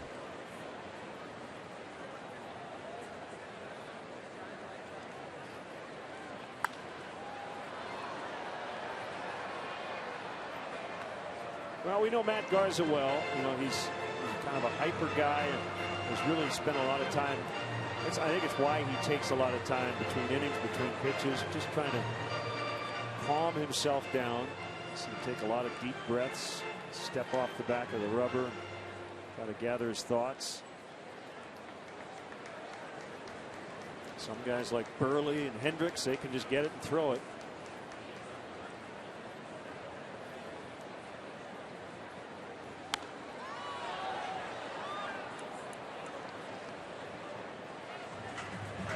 Yeah, and we talk about players playing behind certain styles of pitchers, and players prefer to play behind guys that work quickly. But bottom line is the results. And if you hold the opposition down, it doesn't matter.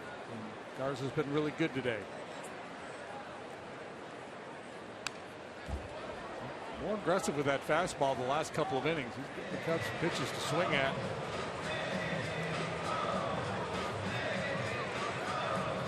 What did you think of Kyle today? I think he was very good. I thought, and I thought he's been mostly good this year despite the high ERA. I think he's just had some innings get away from him. And today, when he was under pressure, he made the big pitch. I think that was the difference. And go back to the Gomez at bat with the bases loaded in the 2nd, popped him up. Out of the deep left center, Gomez on the warning track. And there's enough room for the out.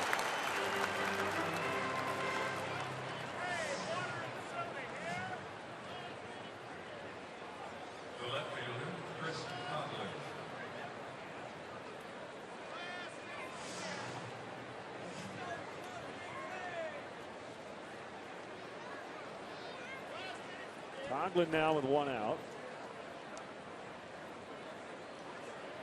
We will not see the Brewers again until after the All-Star break. It's caught by Segura. Coghlan lines out. Visit the Cubs Authentics auction page now for your chance to own a game-used Chris Bryant bat, Jake Arrieta jersey, and more. This week's auction closes tonight at 8 p.m. Go to Cubs.com/authentics to place your bids. The Cubs will donate net proceeds from the sale of Cubs Authentics items to Cubs charities. The guy's working on his curveball. Wellington Castillo will bat for Grimm.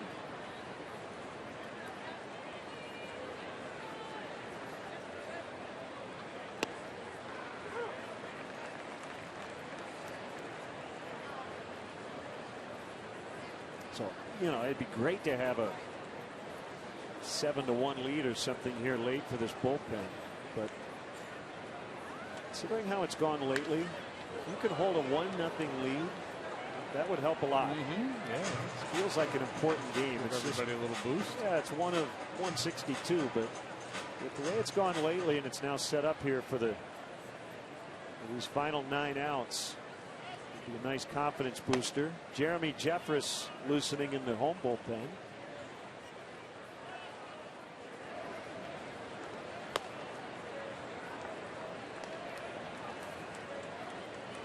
Got to stay loose.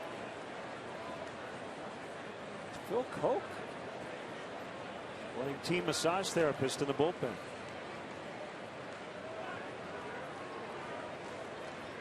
Like Rondell was accepting that more than he was enjoying it. So whatever you need to do.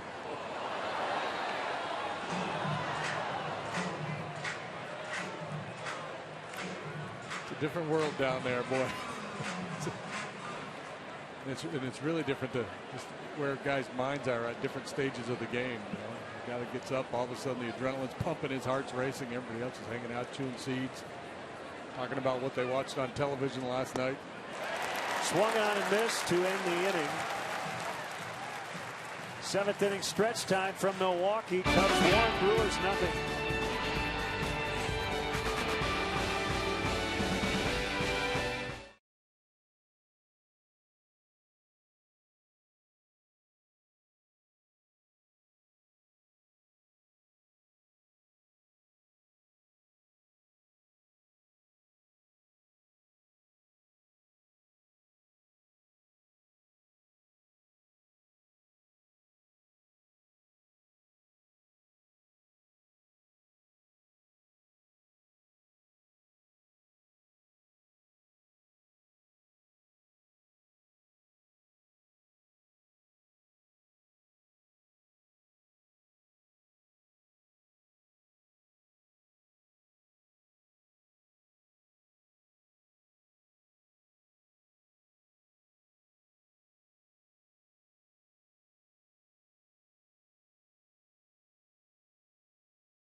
How mama used to clean somebody else's house just to buy me a new pair of shoes.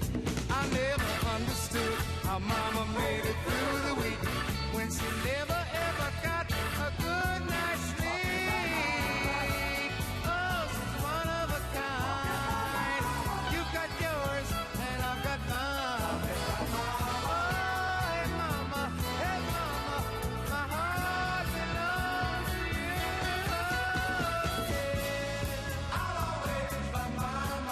The Intruders from 1973. I will always love my mama. Is Cubs Fan Cam. Happy Mother's Day. Did you know Milwaukee Brewers have the best winning percentage all time on Mother's Day? I did not know that. 29 and 19. Cubs trying to put a dent in that record today. Leading 1-0, and here's Zach Rosscup in the bottom of the 7th. Clubs in the National League will be calling the league office. Don't schedule us for Mother's Day against the Brewers. Rosscup had been going along nicely, but he's allowed runs in his last 2 appearances. Overall, though, the number's still quite good. 2.38 ERA, a whip below 1. That's the one. Get on top, drive it down around the knees at 93, then he can go to work from there.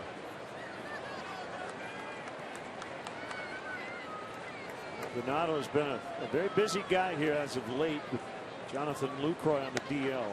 Today is 17th start in their last 19 games. It's Jonathan Broxton.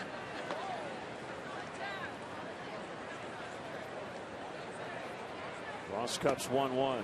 Too low.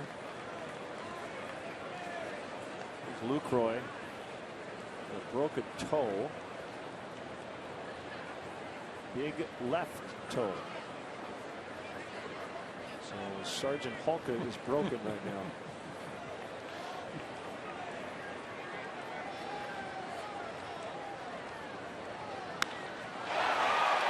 Deep left, and we're tied. Maldonado with a home run.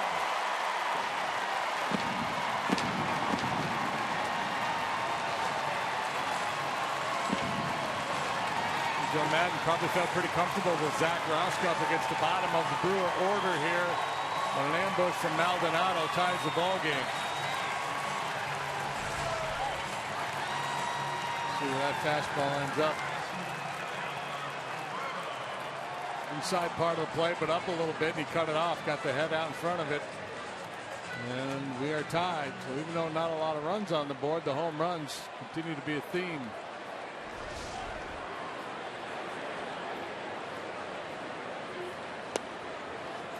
Herrera, ball one.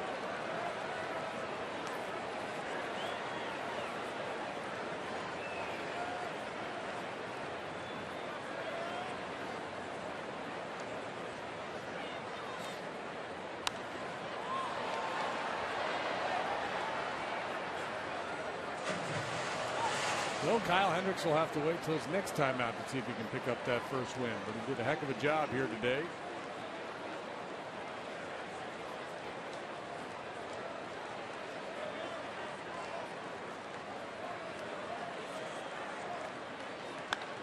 Another ball hit a ton. Coghlan on the track. It's gone. Herrera makes it 2-1.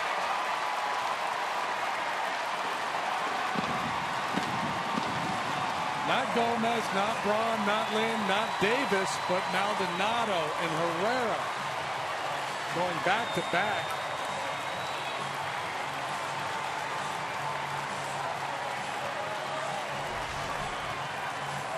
This fastball's away. He's not going to do much with it, but again, it drifts back to the inside part of the plate. And a high fly ball floats out of here, and now the Brewers have the lead.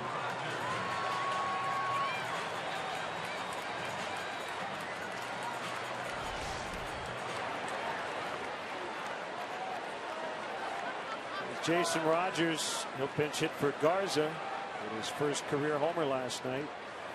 In the pinch. First time the Brewers have hit consecutive home runs. And now Garza all of a sudden can qualify for the win. What a turn of events.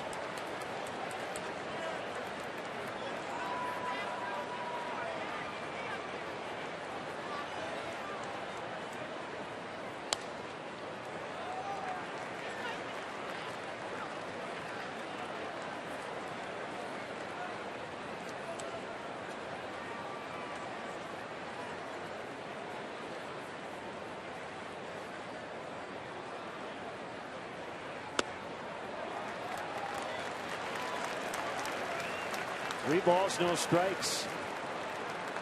This Cup may be nibbling now after giving up a couple of homers. Yeah, that was kind of a traumatic event. You come in with a one-run lead and give up back-to-back home runs. That'll scare you out of the strike zone. 3-1.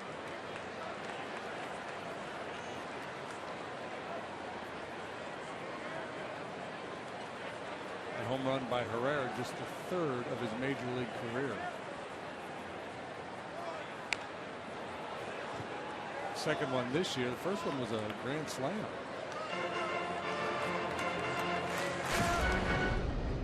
This came in a blowout last night. Rogers at fifth coat.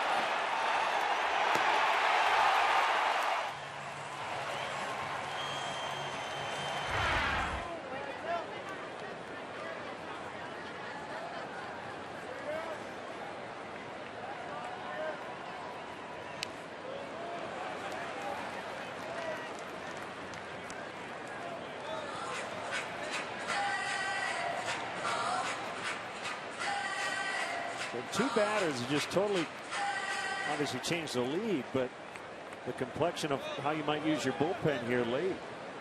You line up your top guys when you're leading. We'll see if Cubs continue to do that even though they're down now. As the Ross Cup as Rogers strikes out.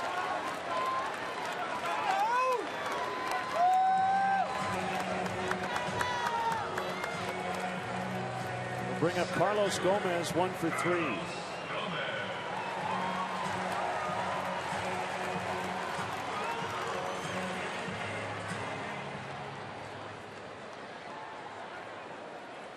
So Mott's got the Mother's Day glove as he quickly gets loose.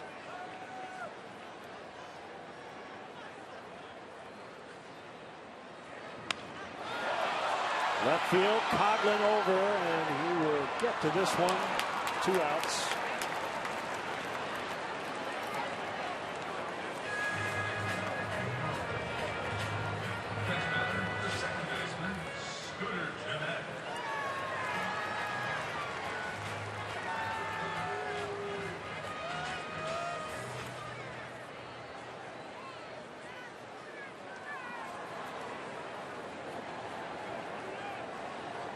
Yankees did beat Baltimore 6-2. Pineda 5-0. Beat Bud Norris. Boston over the Blue Jays 6-3 the final. Buchholz bested Dickey. Cleveland 8-2 over Minnesota.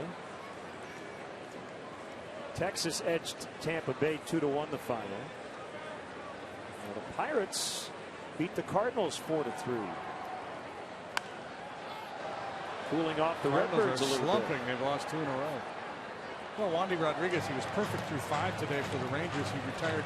He has retired 34 in a row, or he did at the end of that 5-inning stint. That's a Ranger record. This is a guy that was released by the Braves. Thought maybe he was toast. He bounced back nicely with the Rangers. Jung Ho Kang hit a home run today and had the game-winning RBI in the 7th for the Pirates. He's batting .333. So he is earning more playing time. Well, the Pirates needed somebody to give them a spark. Pirates were dormant for a long time, starting to show some life now. Colton Wong homered in a losing effort for St. Louis.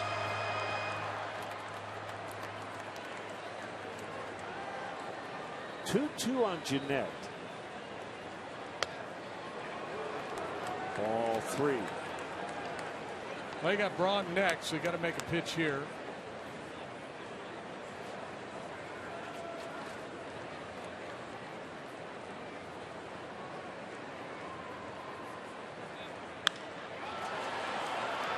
Soft liner to Coghlan, and the inning is over. But Maldonado and Herrera go back to back. And the Brewers now lead this one 2-1.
Herrera to give the Brewers the lead.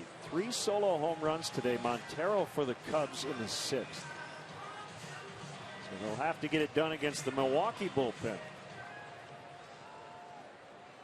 Broxton with a 6.55 ERA. He's given up 15 hits in 11 innings. He struck out 15, walked just a couple. He's allowed 3 long ones. Fastball, slider. He'll cut his fastball, and every now and then a curve. 0-1 on Russell. Again, has a hitting streak on the line. The job here is to figure out a way to get on. 12-game hitting streak coming in. He has walked and fanned. So still looking to put a ball in play. 1-1.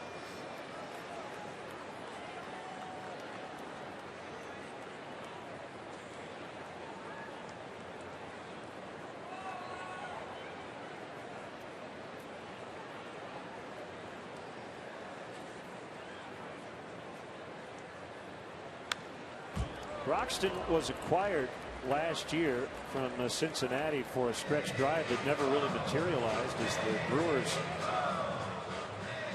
spent the last month moving down in the standings. August 31st, he came over from Cincinnati. He was signed through this season, so they didn't just rent him for a month. Got a mutual option for next year. Braun over toward the line. And right at the railing. No play. A little bit of a hanging breaking ball. Russell just pulled off of it. But he stays alive. He got another chance.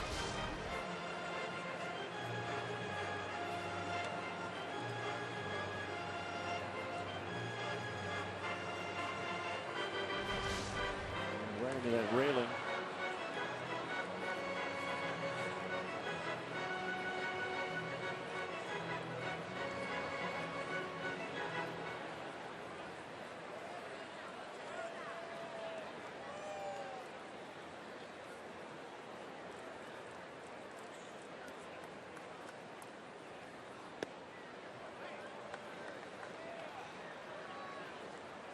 Broxton was a second-round pick of the Dodgers in 2002, and he did start early in his career.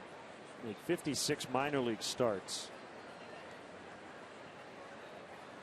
but 0 at this level. This is his 555th major league game. Full count, 3-2. Debuted in 05. He's 30 years of age. So he has a few more years left in him.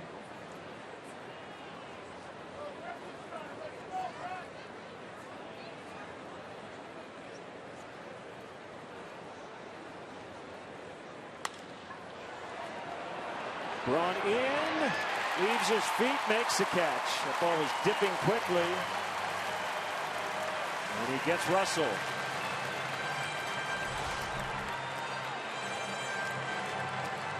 Started back initially, but was able to close. Don't know that he needed to leave his feet.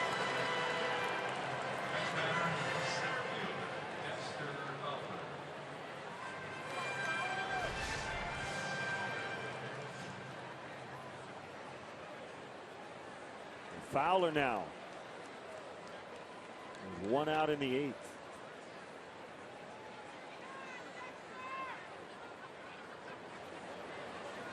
Four hits in the series, including a home run and 3 doubles. On base once today as he walked in the 5th and then was caught stealing.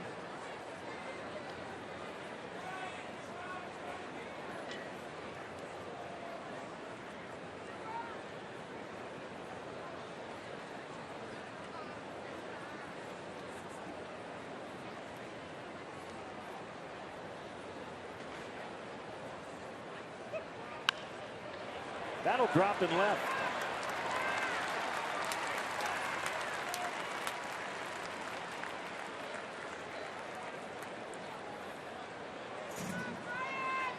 Third baseman Chris Ryan, 17.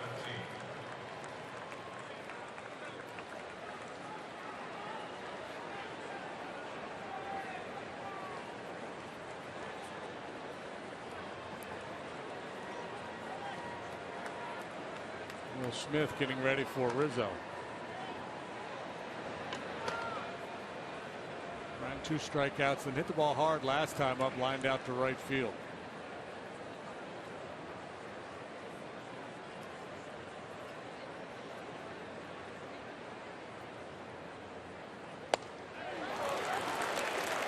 Didn't lay off the high fastball. 1 strike.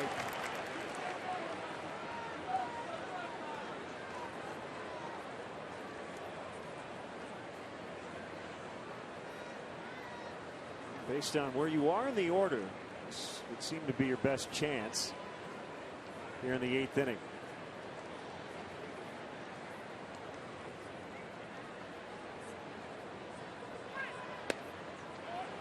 Yeah, so Broxton has a more difficult job in this game than Francisco Rodriguez. Will likely get the 9th, depending on how things play out here in the 8th.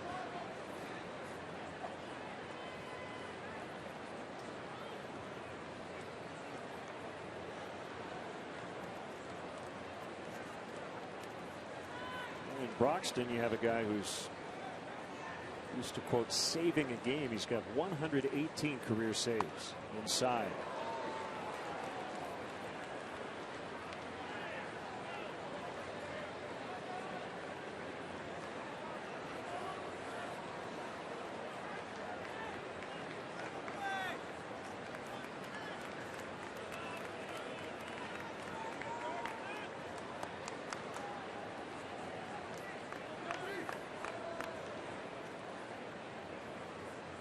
Decent lead by Fowler. Not running. Bryant hits a ground ball to third. It is a foul ball.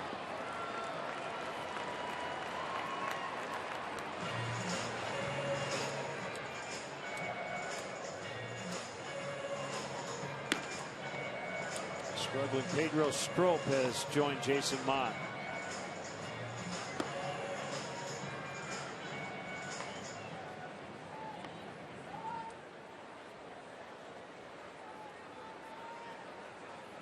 I would think Broxton would do one of 2 things here. Either slider off the outside part of the plate or go back to that high fastball.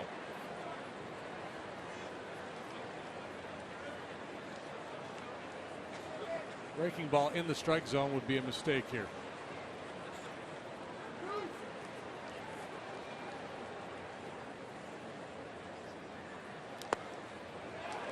Good take. Got a strikeout candidate, but you have a base stealer at first. So I think you add it all up here. JD's got to be going, right? Yeah, I don't know. It just he would depends steal on the base even if he swings and misses. You know, with Rizzo on deck, you just the strikeout double play is more likely than the ground ball double play here. Now, I want to make sure Rizzo swings in this inning. He's not running. Strike 3 call. Borderline. Quality pitch. He was trying to throw a pitch on the plate. I think he was trying to get Bryant to chase, but he got the call.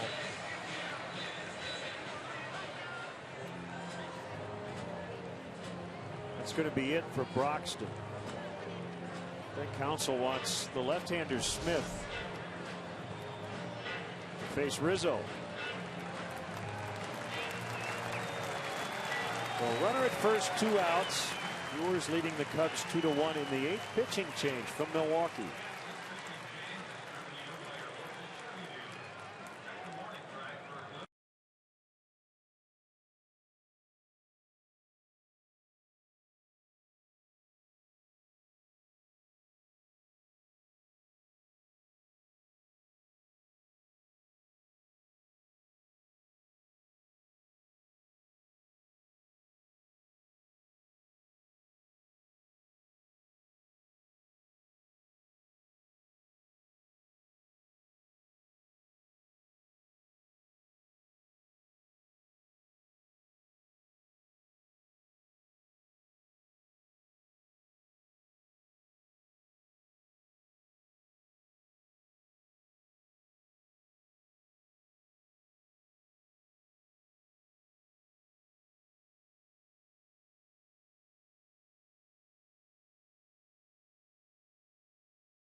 Cubs. Team up with Clark as a member of Clark's crew and receive kid-specific perks, experiences, and merchandise. Visit Cubs.com/Clark to sign up today and be part of the fun all season long. Well, here we go. Will Smith, the lefty, on to face Rizzo. Smith 1-0, 270 the ERA. He gets 143 against him. Left-hand batters, though, 235. Great. He's actually been better against righties. We've got a knockoff from here Friday. Fowler at first, 2 outs.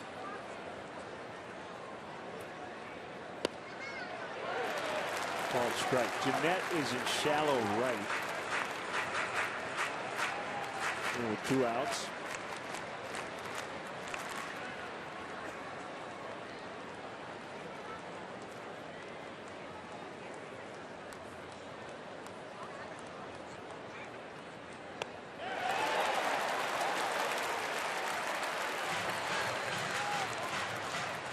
I'd be tempted to run Fowler right here.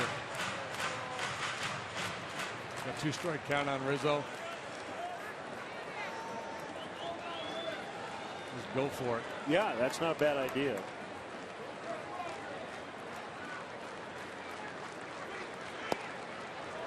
And then if you end up in the bottom or the top of the 9th in a 1-run game, potentially you could have Rizzo against K-Rod.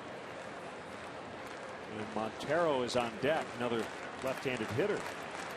It would be interesting to see what Craig Counsell would do, whether he would stay with Smith or automatically go to Rodriguez.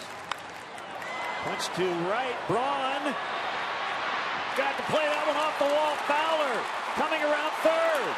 Here's a throw to the plate. Save!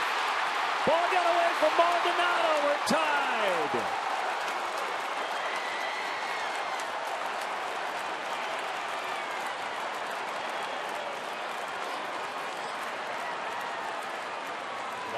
How about that? Rizzo again. Hanging tough with 2 strikes against a tough left-hander. Misread by Braun and right. Because he's very deep to begin with, but it takes him a long time to recognize this ball is over his head. No chance to make a play at that point. Gets rid of it in a hurry, gets it back in. So if everything goes well for the Brewers, they're going to get Fowler, but the short hop throw not handled by Maldonado. And the speedy Fowler scores the tying run. That's a good job. Just slide right into the catcher's blocking the plate. You're allowed to do that. So Rizzo against the lefty comes through. And Matt Caesar's going to hit for Montero.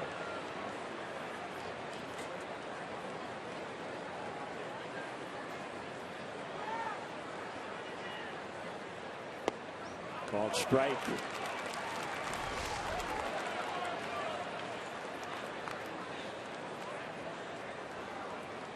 What a year he's had. Just kind of one-hands that ball to the base of the wall and right.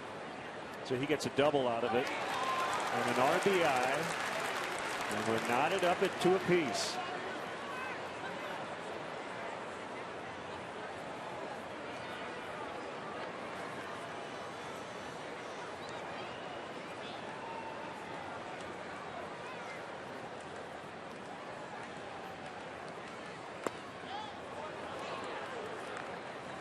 Two outs, 2 strikes.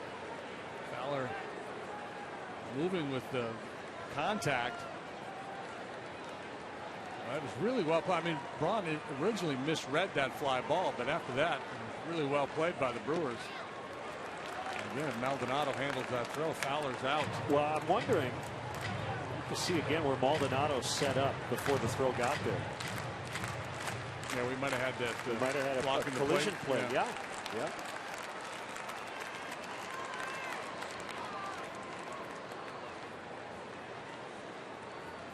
Two on Caesar.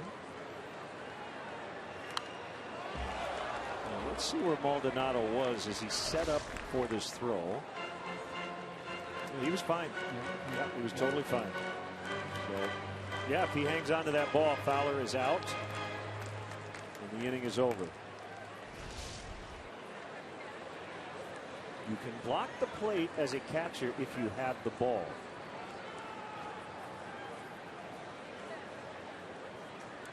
Swing and a miss. And the inning is over, but the damage done is Rizzo ties it, plating Dexter Fowler on the double, and it's 2-2 going to the bottom of the 8th.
Al Giroux, Milwaukee guy.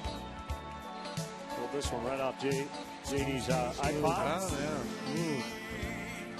Smooth. Here's Pedro Strop against Brian Braun. A 2-2 tie in the 8th. Smooth, not a good adjective to describe Pedro of late. It's been a bumpy ride for him in recent outings. Wants to be a hero here today. He's going to work his way through the heart of the Brewers order here in this tie game. David Ross moves in behind the plate.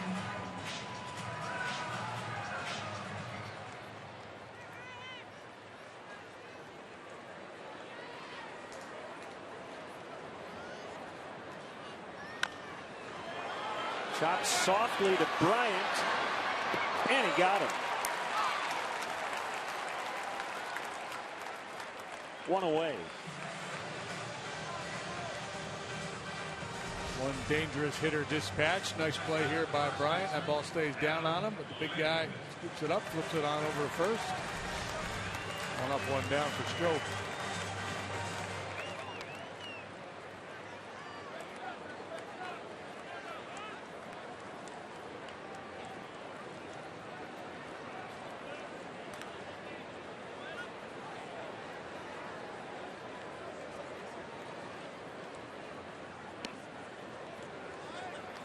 Six. There's some life seemed to be missing on the Strop fastball. Well, you mentioned might be a hot gun here. And Cisco Rodriguez up in the Brewers bullpen.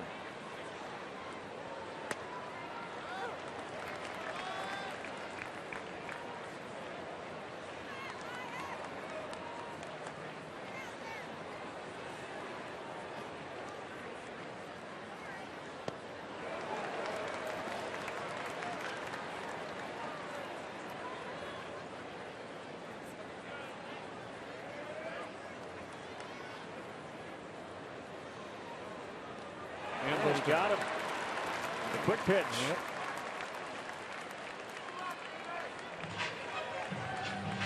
Two dangerous hitters dispatched. That was just really well executed, that whole sequence. Working the corners, moving the ball in and out, and then the quick pitch slider down in the dirt.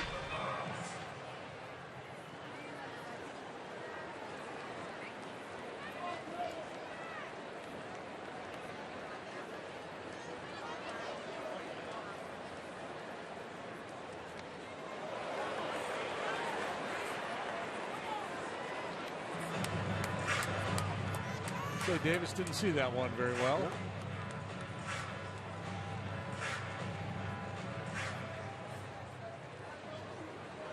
His touch with the eye black, pink stripes on Mother's Day. Oh, 0-2.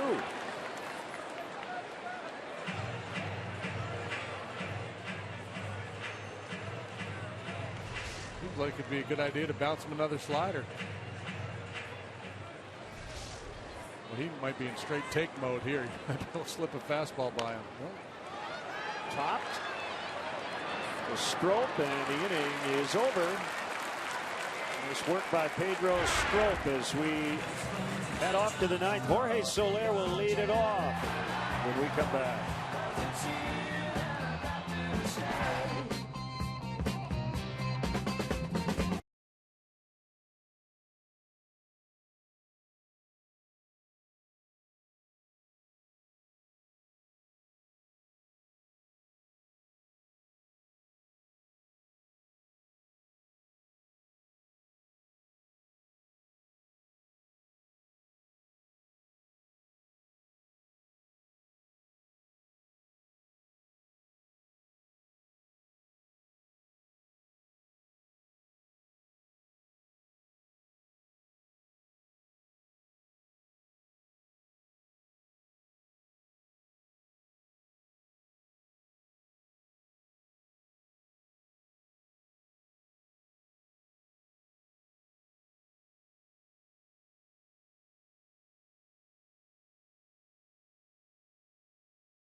Xfinity.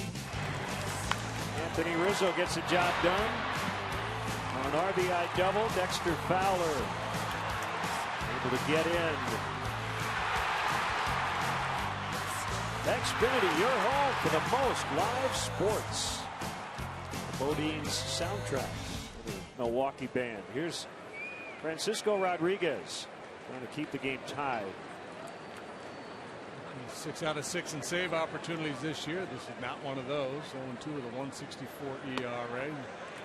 This is likely to see a curveball or a changeup as you are a fastball from the man they call K-Rod.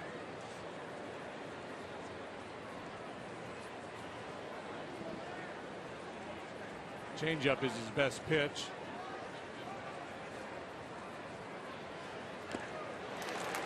There's a fastball at 89. It's 0-2 on Soler.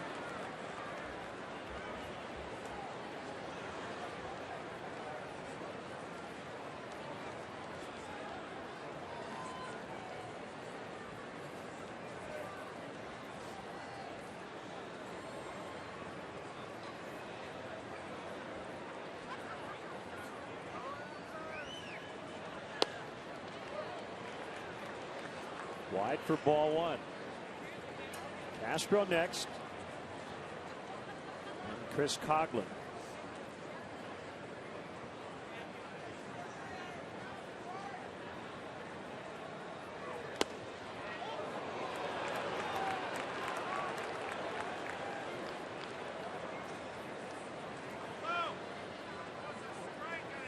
Rodriguez had 44 saves last year and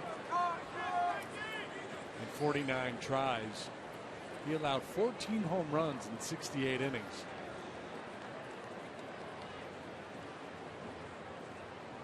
10th on the all-time saves list. 4 behind Troy Percival for 9th. Soler swung at a bad one to end the at-bat. That's how he's frustrated. He wants to break another bat. Yeah, you really have to stay patient against Rodriguez. He takes advantage of the anxiety of the hitters. He's got all that experience. He gives you a lot of arms and legs, kind of jumps at you.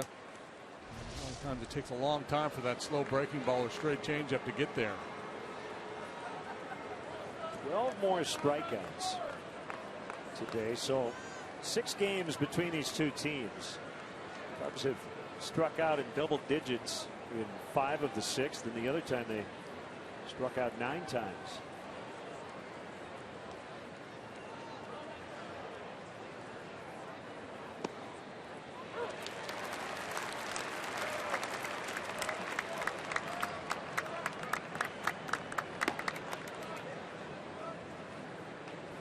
Might we see Rondon in the bottom of the 9th no matter what? Well, let me see. We got Castro. No, because Strop is in the line, right? But I'm saying, unless he uses Strop for a 2nd inning. I think he will. I think Rondon's just getting ready in case they score. Okay. But I don't know. He only made 9 pitches, so.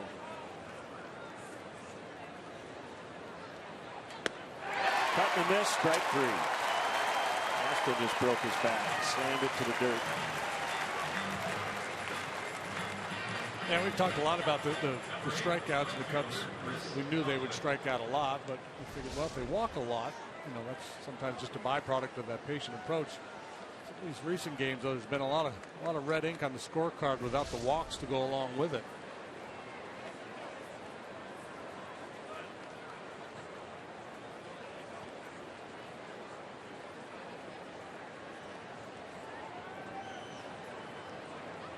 Coghlan is due. He's batting 191 now.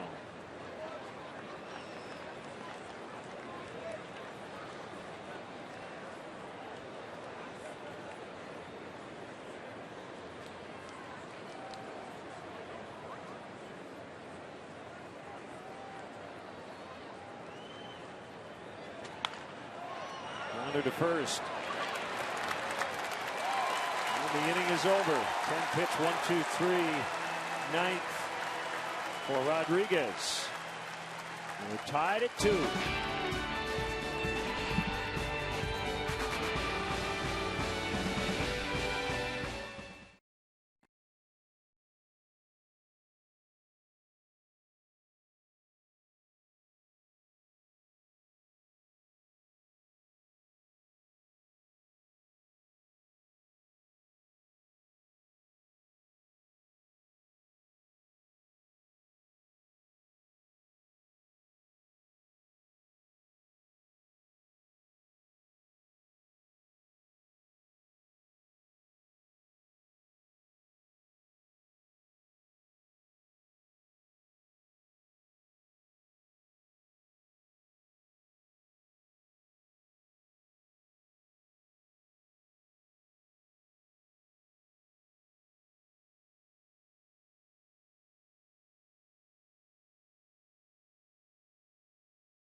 Devices. Blackout and other restrictions apply. Visit MLB.tv for details.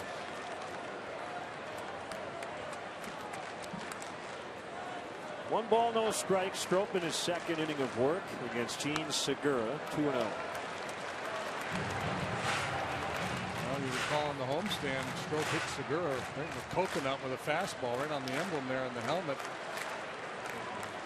Went on. Strop has really struggled. I don't know if we can connect the dots for sure, but he looks pretty tentative in this confrontation. Away. Well, that was a week ago today at Wrigley Field.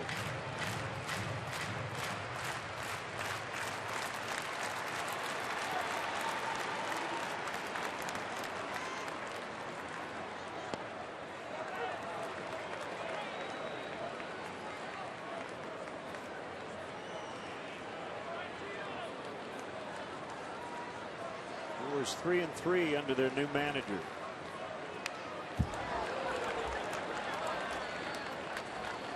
It's kind of ironic. You would think the advantage would lie with the pitcher in a situation where the pitcher hit a batter in the head. But the hitter might be a little gun shy in that confrontation. Ground ball up the middle. Knocked down by Russell. He's got time. Out at first. Man, is he quick.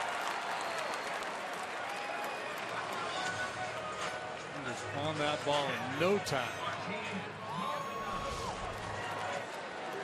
And the ball's at his feet, ready to react.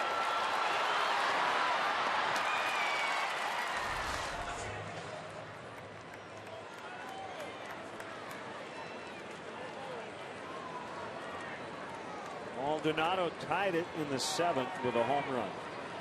His second of the season.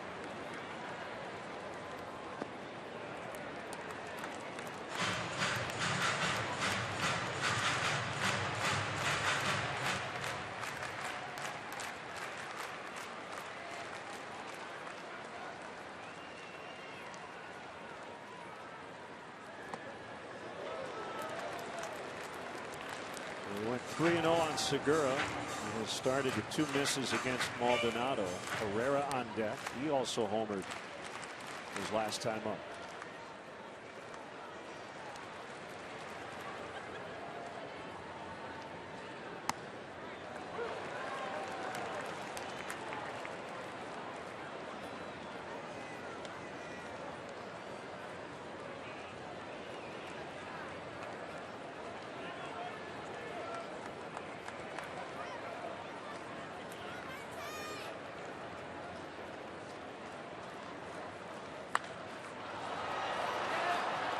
Up, shallow right. Second baseman Russell will take it. 2 outs.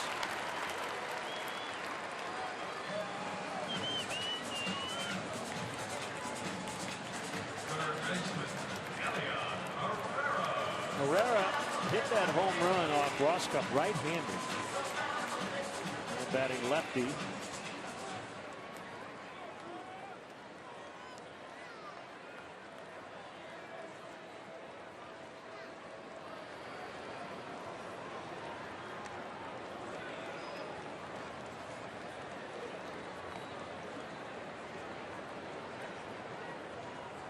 His other home run this year came from this side of the plate.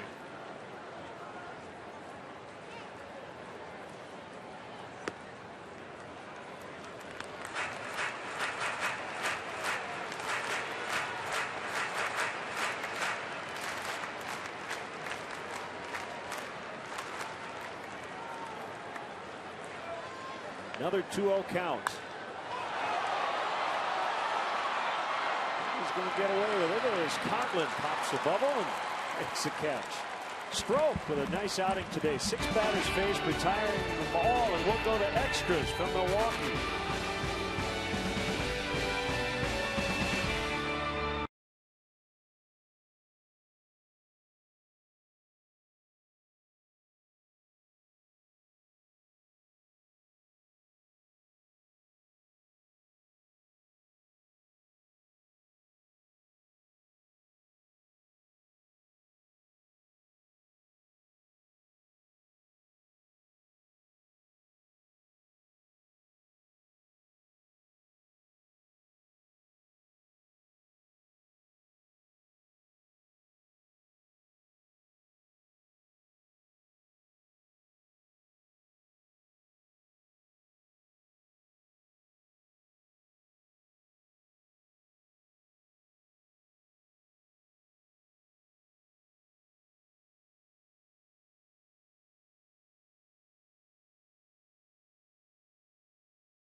In the rubber match, the Cubs are 3-0 in extras. Milwaukee 0-1.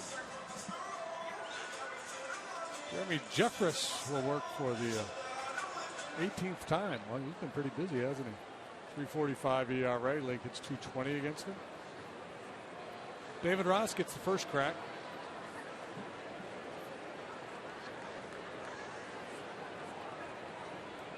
Came in to catch in the 8th. I'd like to take a whack at that first good fastball, see if he can jump one here. On the stretch. Side for a ball.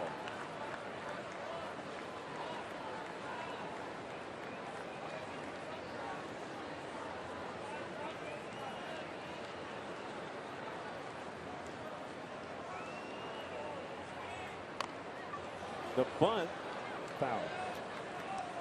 Not going to get there on his speed. And Herrera was back, so he tried to place one right down that line.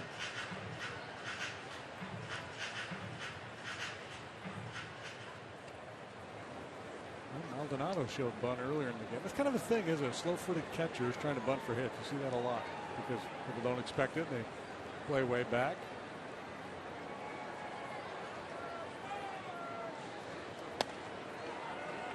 I seem to recall Giovanni Soto bunting every now and then. Yeah.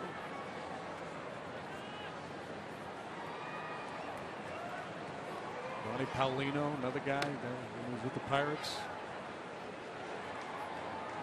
Jeffress back with the team that drafted him in the first round in 06. Swing and a miss, 2-2. Made his debut in the big leagues with Milwaukee in 2010, and in Kansas City and Toronto. And returned here last year.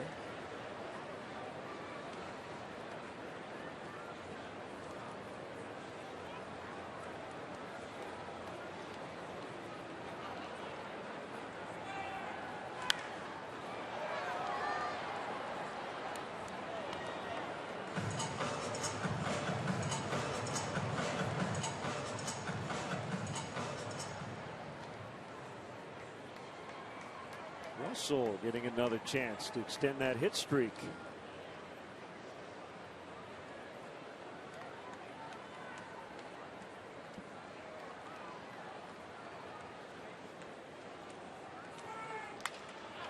Into center, and a base hit. Pinch run for him. The last catcher available. He's done it all. He's caught, he's pitched, he's hit. Yeah. Now he's got to run. Yeah, playing the whole game.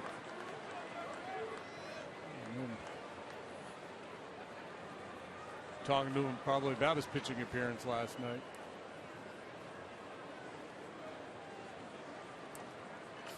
He got Lynn, right? Lynn was one of the hitters, grounded out to second base against him. That's probably exactly what he's saying. I own you, man.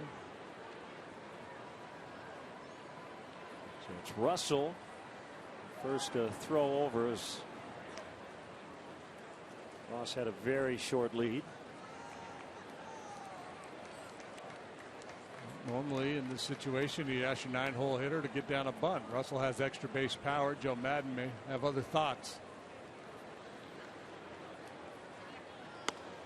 Clearly has other thoughts. At least he did there. He's going to give him a chance to swing at one. Now he may put the bunt on. Walk, a strikeout, and a line out.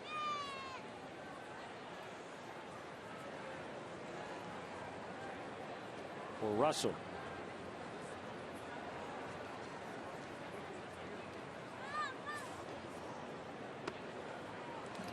You know, part of the thinking here too is the fact that Ross doesn't run well, so he's a tough guy to bunt over, and you're not sure you can get him home from second base on a routine base hit. Bottom 10, it'll be Russell most likely if the Cubs don't grab the lead, and Rondon if they do.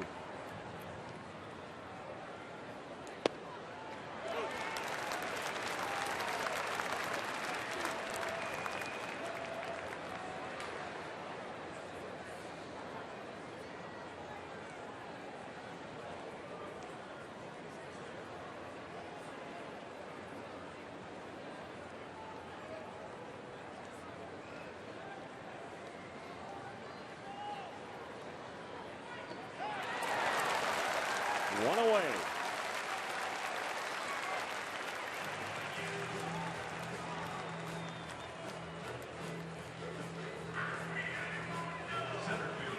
Pretty good work by Jeffress there in that confrontation with Russell. Struck him out, never really gave him much to swing at. Strike two was a perfect fastball down at the bottom of the knees, and then a little nasty breaking pitch to finish him off.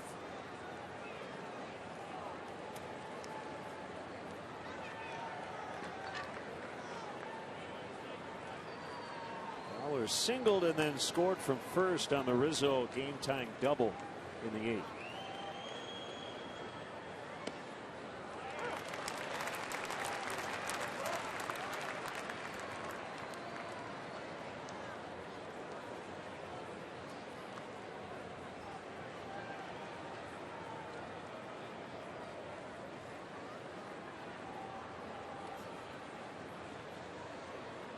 Jeffress with the 0-1, fouled back, 0-2 now.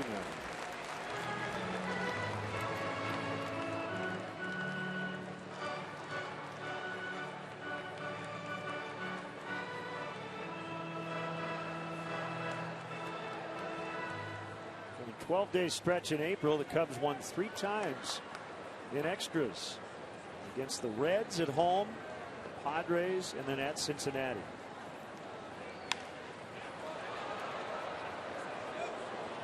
Ross, who's not a threat to steal a base. Adam Lynn holding him on, just trying to cut down on his lead.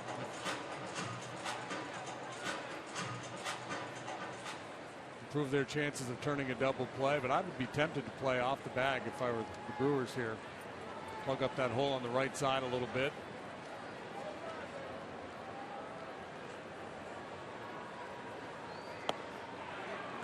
One, two. Of course, they're probably going to want to protect the line anyway, right? With Fowler hitting, one down into the right field corner might be good enough to score Ross.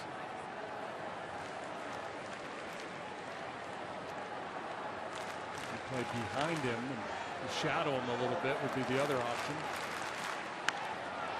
Ground ball to third. They'll get one, but not two.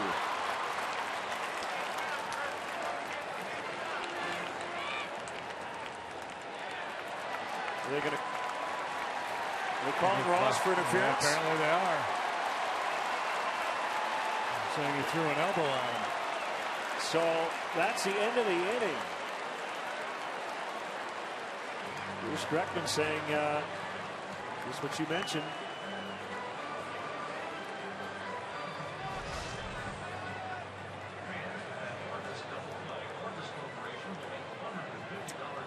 Couldn't quite see it there. You can't tell there. Oh, man, I think he's okay. I mean, it's a hard slide. He's not outside the the reach of the base. Yeah, I don't buy that one. Yeah, and Joe's saying the same thing. If he came in leg first, if he was hit him with his legs, would he be out? 2-2.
Bruce Dreckman and Tom Hallion about the way the top of this inning came to an end.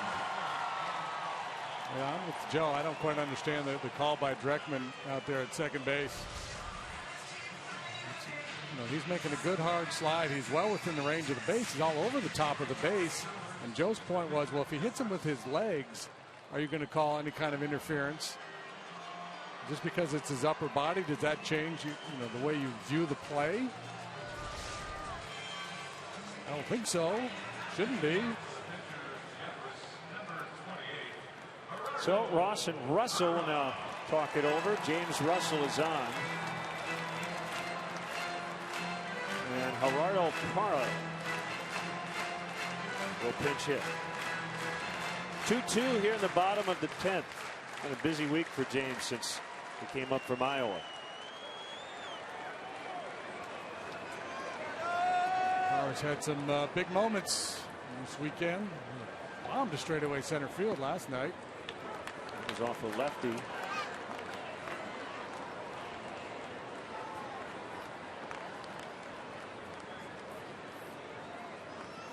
The 0-1. Russell leaps and makes the play. 1-3. Well timed.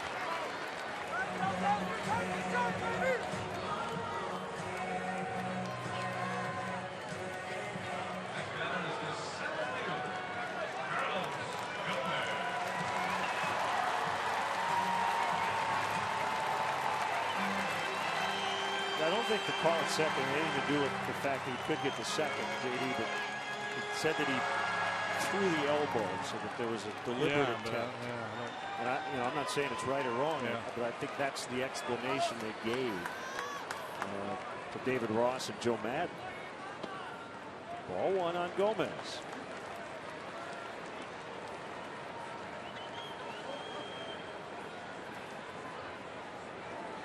Game isn't pink tea and mollycoddles. It's a hard game, boys. I'm with you. Almost lost his helmet on that swing.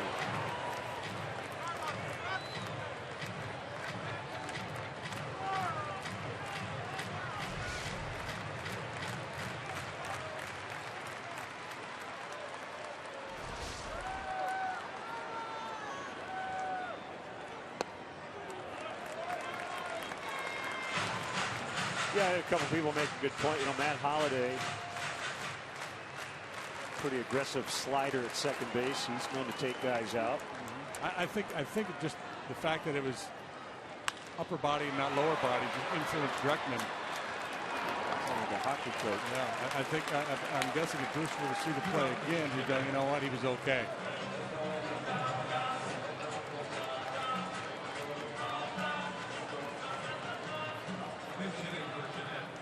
Hector Gomez is bad for Scooter Gennett.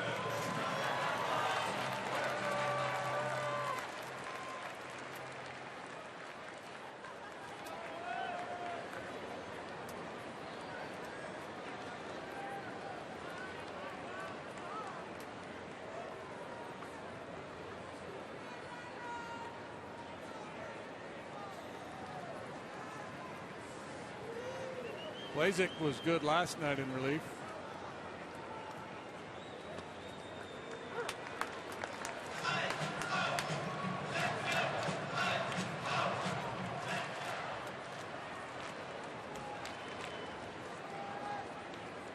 He's had decent power numbers as a minor leaguer. Be careful. Trying to end it.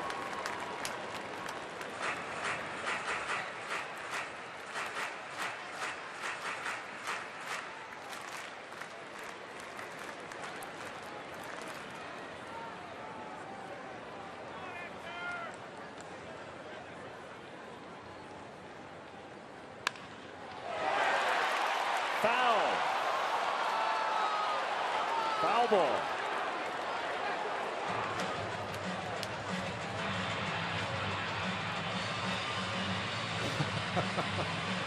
That's a great look.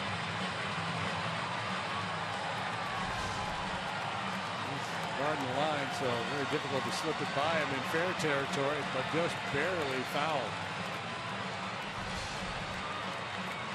Hallion looked a little indecisive there making the call.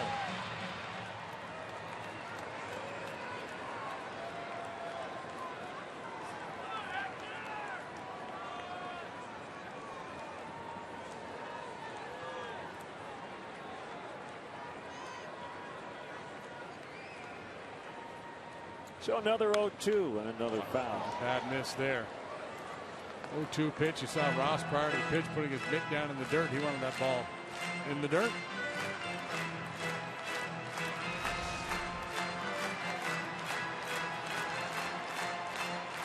That's been right over the heart of the plate.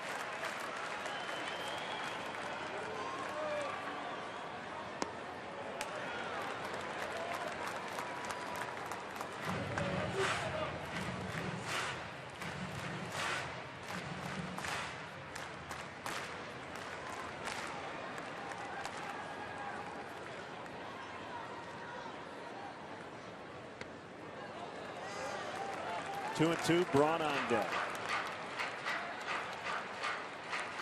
Felix Hernandez just picked up career strikeout number 2,000, fourth youngest pitcher to get to that milestone. Seattle leads Oakland 3-1 in the top of the fifth. In the air, shallow right. Soler's got it. We'll go to the 11th. Still tied at 2.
Righty Michael Blazek off to a good start. Yeah, he did good stuff last night. Lively heater, good breaking ball. So far, good numbers for Blazek. A 1.15 ERA. Opponents hitting just 164 against him. 15 2/3 innings of quality work. By the way, that ball hit down the third base line. That was called foul. I don't believe that's reviewable. Ooh, did it hit the chalk? So even if it were fair and it would call foul, because it's in front of the umpire, I don't believe that's reviewable. It's really close play. As you said, it looked like Hallion maybe paused a bit before making the call. Yeah, and I guess it's better to hesitate a little bit and make sure you're clear in your thinking before making a call. It's a really tough call because the ball's hit right at you on the line. Kind of moving to make sure you don't get hit instead of trying to watch the play. So the boundary calls are on outside of the infield, beyond the umpire. It's got to be behind the umpire. You know what McEnroe would have said? Clearly on the line. You've got to be kidding me.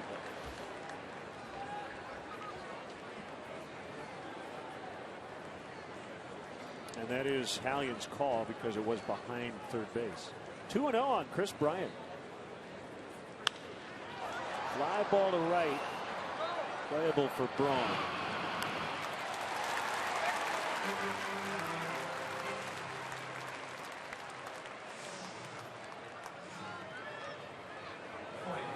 First baseman, Anthony Rizzo.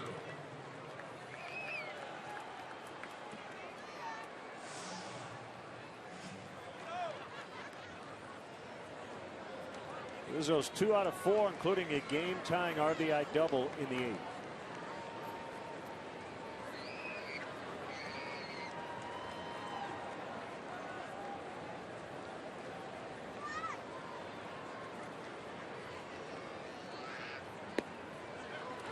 Oh, 1.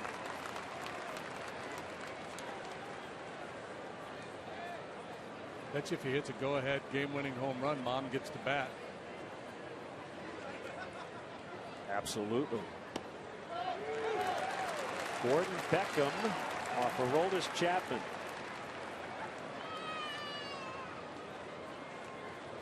Game-ending RBI single, and the White Sox beat the Reds 4-3. Swing and a miss, strike 3.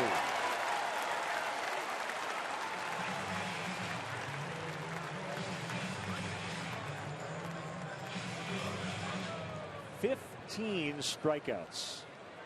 And Travis Wood for Russell. This is the hey, just a reminder, this guy can swing it a little bit, so let's not get careless here conversation.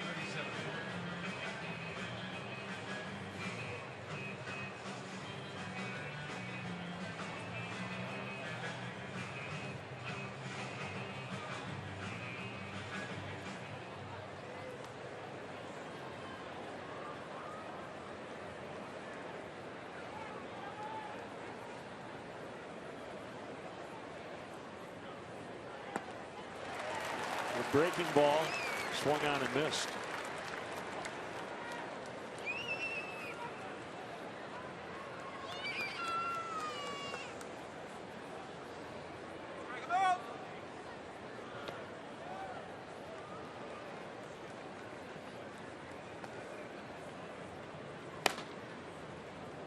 Jason Mott is up. We saw him earlier. So he's worked off 2 different mounds. He was on the right earlier, now on the left. And he'll work off a 3rd if he gets into the game. Travis would like to have that one back. 1-2.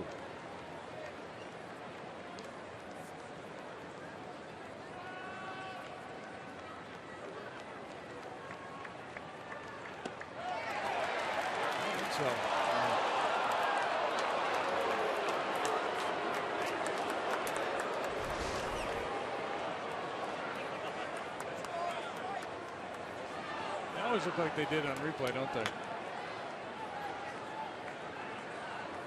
Yeah, I thought it was obvious he didn't before, but now not so less sure. obvious with that. Yeah. The 2-2, swing and a miss, strike 3. Cubs go down 1-2-3 in the 11th.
The last of the 11th.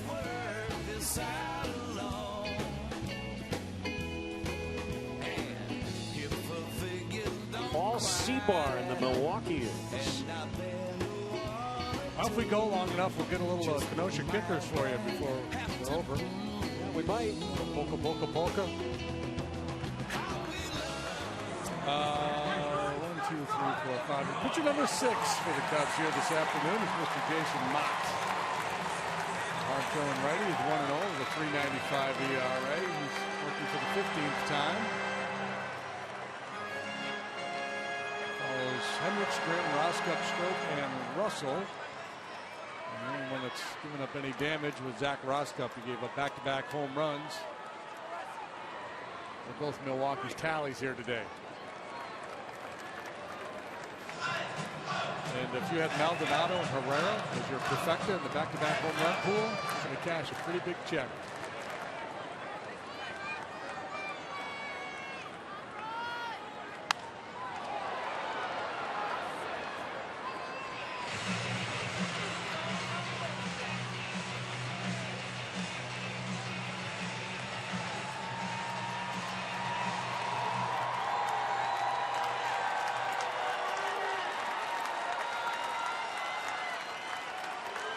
Ball, 1 strike on Braun. Mott's pitch. That could be extra bases. And it is a leadoff double for Ryan Braun. And the winning run is at second with no outs. Well, we've seen so much of that. You leave the ball up out over the plate for Braun and you're asking for trouble. He just hammers that ball the other way. This ball up, moving in a little bit. This is kind of patented Ryan Braun.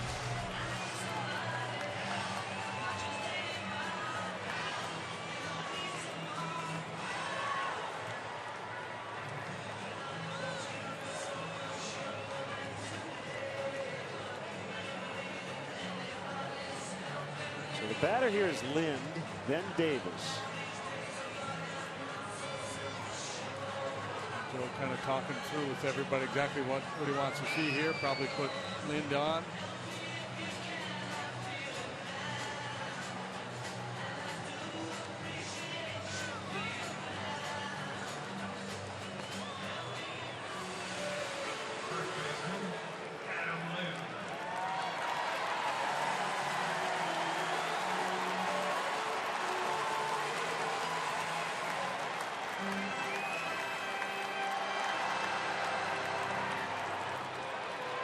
Comes the intentional walk.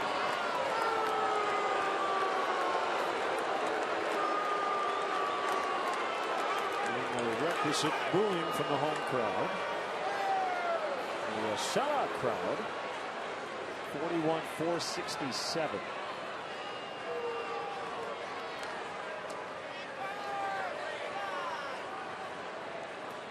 Humberto Quintero once in a situation like this, catch the ball just like a regular old intentional walk and then just flip the ball with a lot on it to second base to pick off the base runner. And you saw there Braun's walking back to the bat. He takes his eye off the catcher. Worth keeping in mind. Strong arm catcher back there. Looks like you kind of act like you're throwing it back to the mound and just put a little something extra on it, carry it all the way back there to second base. You catch a baseman unawares.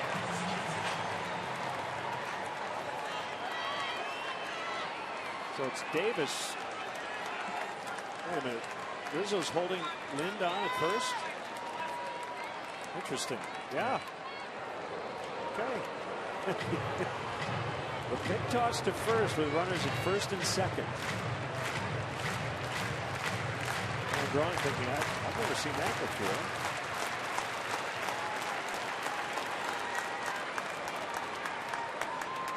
The first baseman not holding the runner on in that spot. A high fly ball. Fowler calling off Coghlan. Braun tags. He's trying to make it to third, and he will.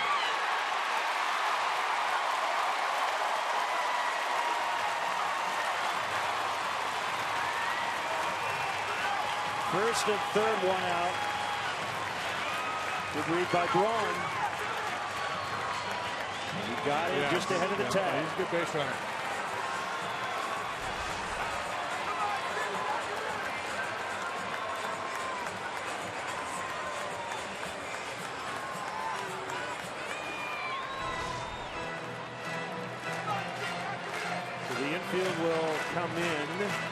They're going to walk Segura, load him up, and go after Maldonado.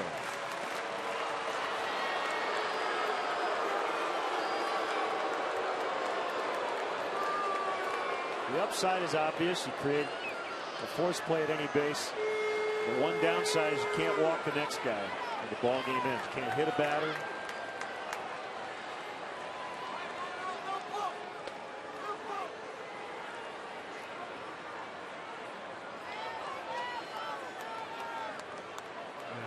Joe Madden is very creative, so we'll see how this plays out. If there's any time to pull off an attempted pickoff play of some sort, this would be it. Yep. He's going to bring Coughlin in.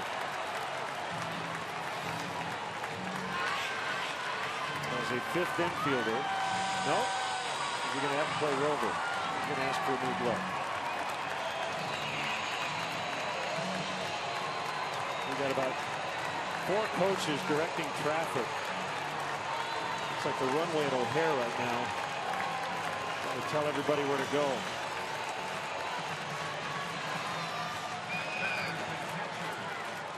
Yeah, just like an onside kick, you put your hands team on the side of the infield where you think the ball is most likely to be hit. So Russell slides over to the left side of the infield. Coughlin and Rizzo on the right side.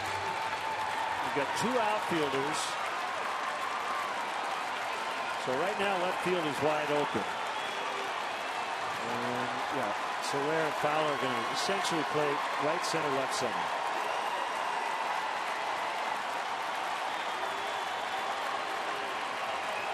Mott will just be trying to blow fastballs by him. There's one. So Cubs hoping for a ground ball to the left fielder with possible double play. Maldonado tied it with a leadoff homer in the 7th. By left fielder, I mean the guy playing second right now, Chris Coughlin.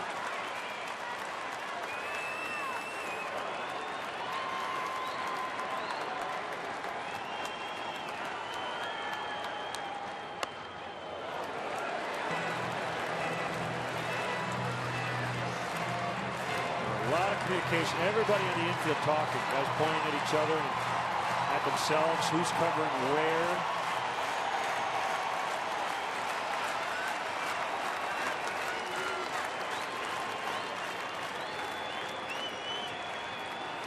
The 1-1. That'll do it. It'll end up being a game-ending RBI single for Martin Maldonado in a 3-2 Brewers win.